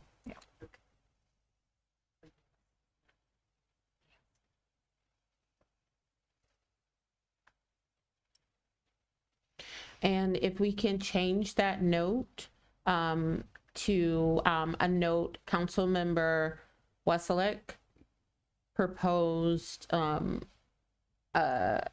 review, 6-month review or quarterly. I don't know, you can fix it however you want. That actually, we may want to tie that to the 110. Yep, that right there. And so we can just say that Councilmember Wesselek proposed review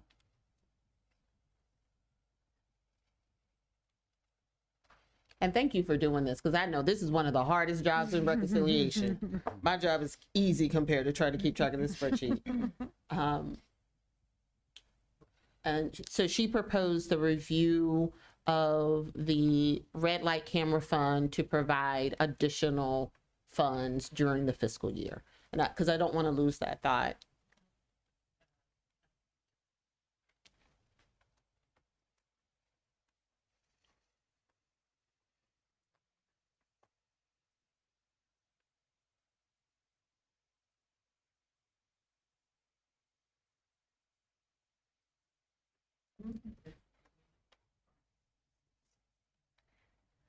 And that is for the quality of life grants.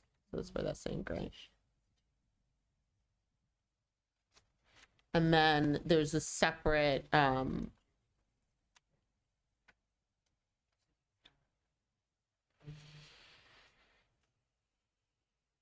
okay.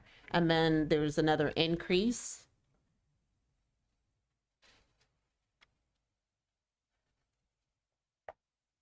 And that's for, that increase is for emergency rental assistance.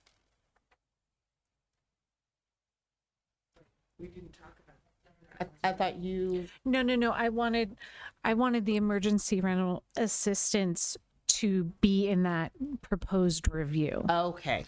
So the proposed review would look at the red light camera fund, see where we're at, and then see, do we want to put more into quality of life, and do we need to replenish anything in that Okay, fund? so you weren't increasing. Okay, so we'll just add quality of life grant and emergency rental assistance to that note.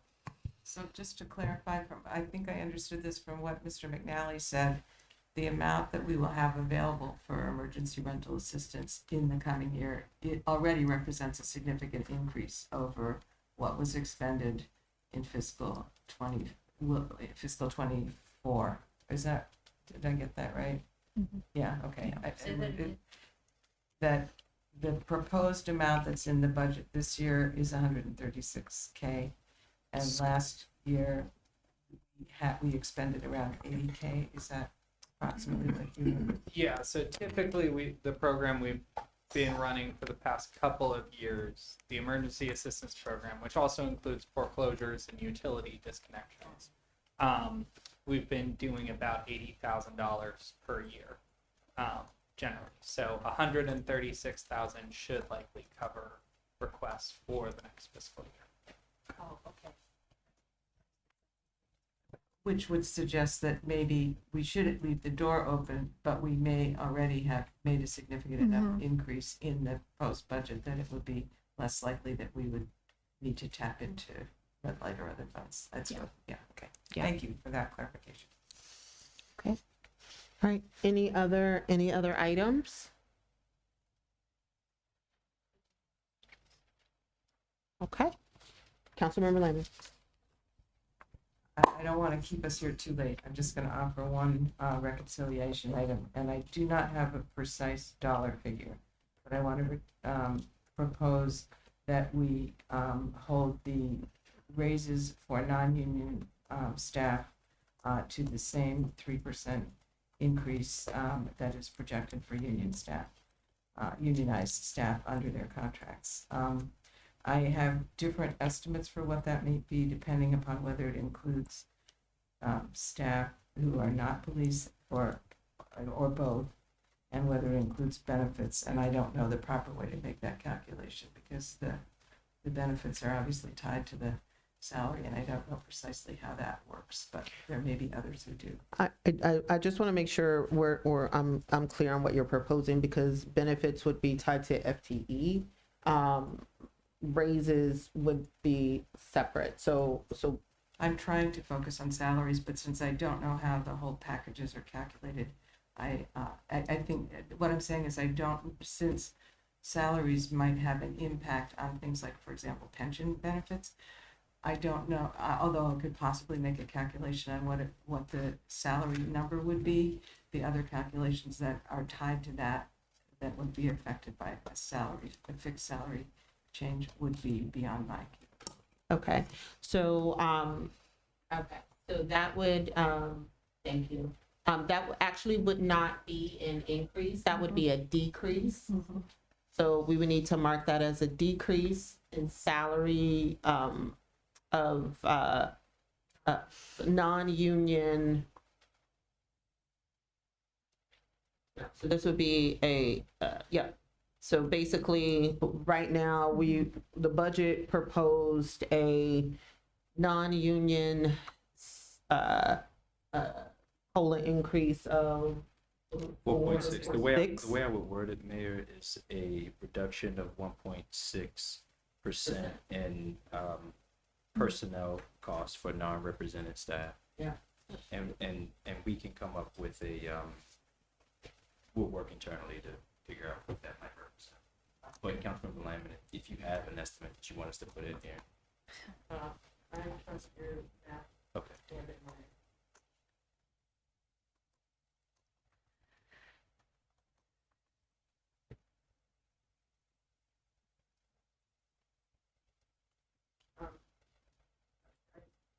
I don't need to elaborate on that further, do I? I think it's fairly self-evident why that's being offered, but I'd be happy to speak to it if anybody wants me to. When it was mentioned today, I did notice it got a lot of applause from the union members who were sitting for what that's worth. Mr. Kowalik, if you could put in 75,000 for now. Thank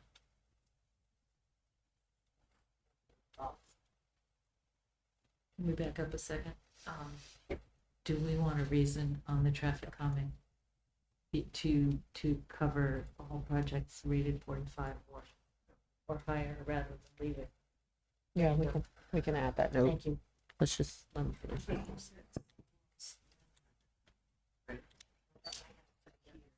So Councilmember DeBala, you're gonna have to split that money up between traffic calming. Right, so I would say let's have a conversation next week, and then we can adjust that item with the appropriate language at that time. All right, thank you. So just. Okay. Just doing a time check for folks, it is 11:09. Do we have other reconciliation items that folks want to put forward tonight?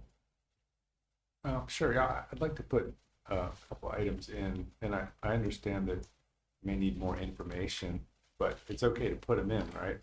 I would say yes. I would say, and this is just a little piece of, I've been around for a while. Sure. If there is an item that you are debating that could blow up in your face, ask the question before you put it on the list. So if it is something that could potentially blow up in your face, make sure you are very clear in conversations with staff about what it is you are proposing before you put it on the list. So if you have some items that, you know, I would encourage folks, if you have some items that you're still trying to noodle over in terms of amount, in terms of rationale or, you know, validity, like have some conversations with staff to make sure that you feel really, really good about what you're putting forward. Before you put it on the list. I apologize, then I wouldn't have put the traffic calming on until I had the meeting tomorrow. I thought we were trying to get everything on the list right now. We have 3 reconciliation, we have the votes, but we have next week, and we have more time next week allocated for reconciliation.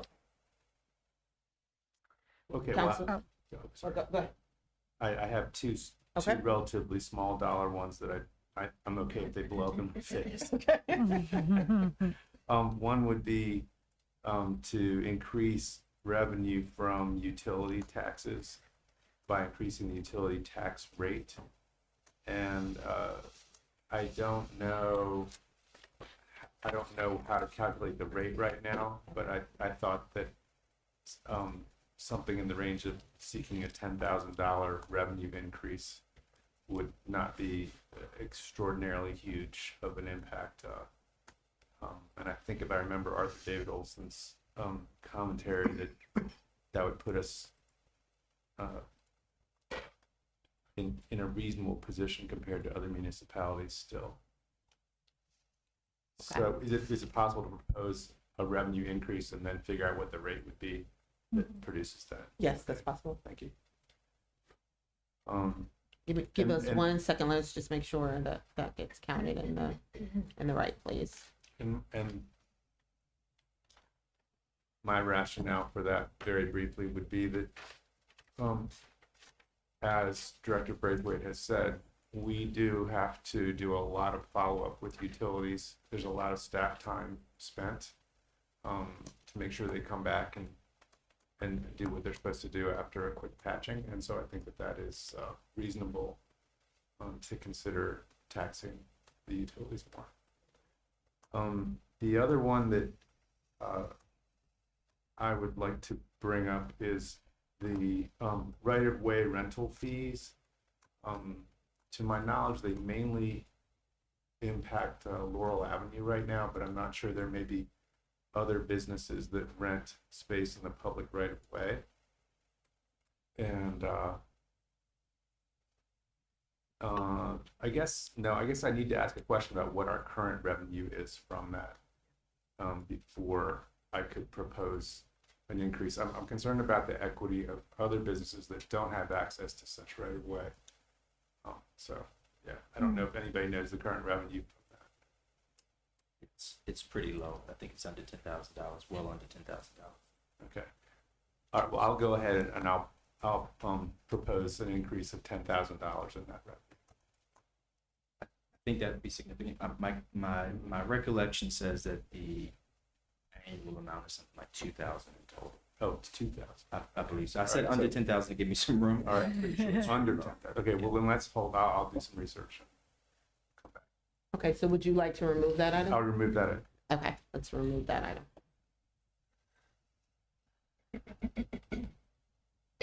Okay. And I thought I saw a council member. Sorry. I have a process question. So next week during reconciliation, we're going to do this again. Is this the same process that we will then do with the traffic calming list? Yes. So next week we have more time allocated for this party. So it's a party. So we'll have the first work session will be related to the traffic calming and sidewalk projects. So we will have talked through some of the items before we move into the work session, picking this back up again about the actual, the full budget. So we'll talk through the projects and priorities and those kinds of things, and we'll also talk through this. But will we be doing a process where it will say, Councilmember Weselick recommends not funding this particular project? Yeah. Yes, Okay. you can put forward items as it relates to that list as well. Okay. Right. But the trick with that one is you have the projects and the cost associated with them. But my experience has taught me when we get here and we start seeing where numbers fall, people may want to go back there to figure out whether or not they want to keep those funding levels for those specific projects. So we'll talk through the projects. You can propose items to remove from that list. It would have an impact on the total amount for all of the projects. And then we'll also talk through this list where, like, for example, Councilmember DeBala proposed an item where people may think they want to be at a certain dollar amount, and whatever projects can help them to get there, they're fine. And there are others that may have specific projects in mind that they want to make sure are funded. All right. Seeing no more hands, we will do this all again next week. Are you still thinking that we might have another extra meeting to make up for the hours that we missed last week? We missed you. Currently, we were able to work everything in. However, I have told staff that if we need to have a Monday night, we can have on Monday night, just to make sure that we are still allowing. I would prefer, honestly, just thinking of Director Chung, I would rather have the bye week be, have the extra time if she needs it to finalize the budget. And so we could have a Monday night work session if we need to just have additional conversations about reconciliation. I appreciate that. If it'd be possible to identify which the Monday would likely be, that sooner rather than later, I would also appreciate that. Jesse, can you poll folks so that we can get an idea of availability? I'll send an email out Thank you. to all of you.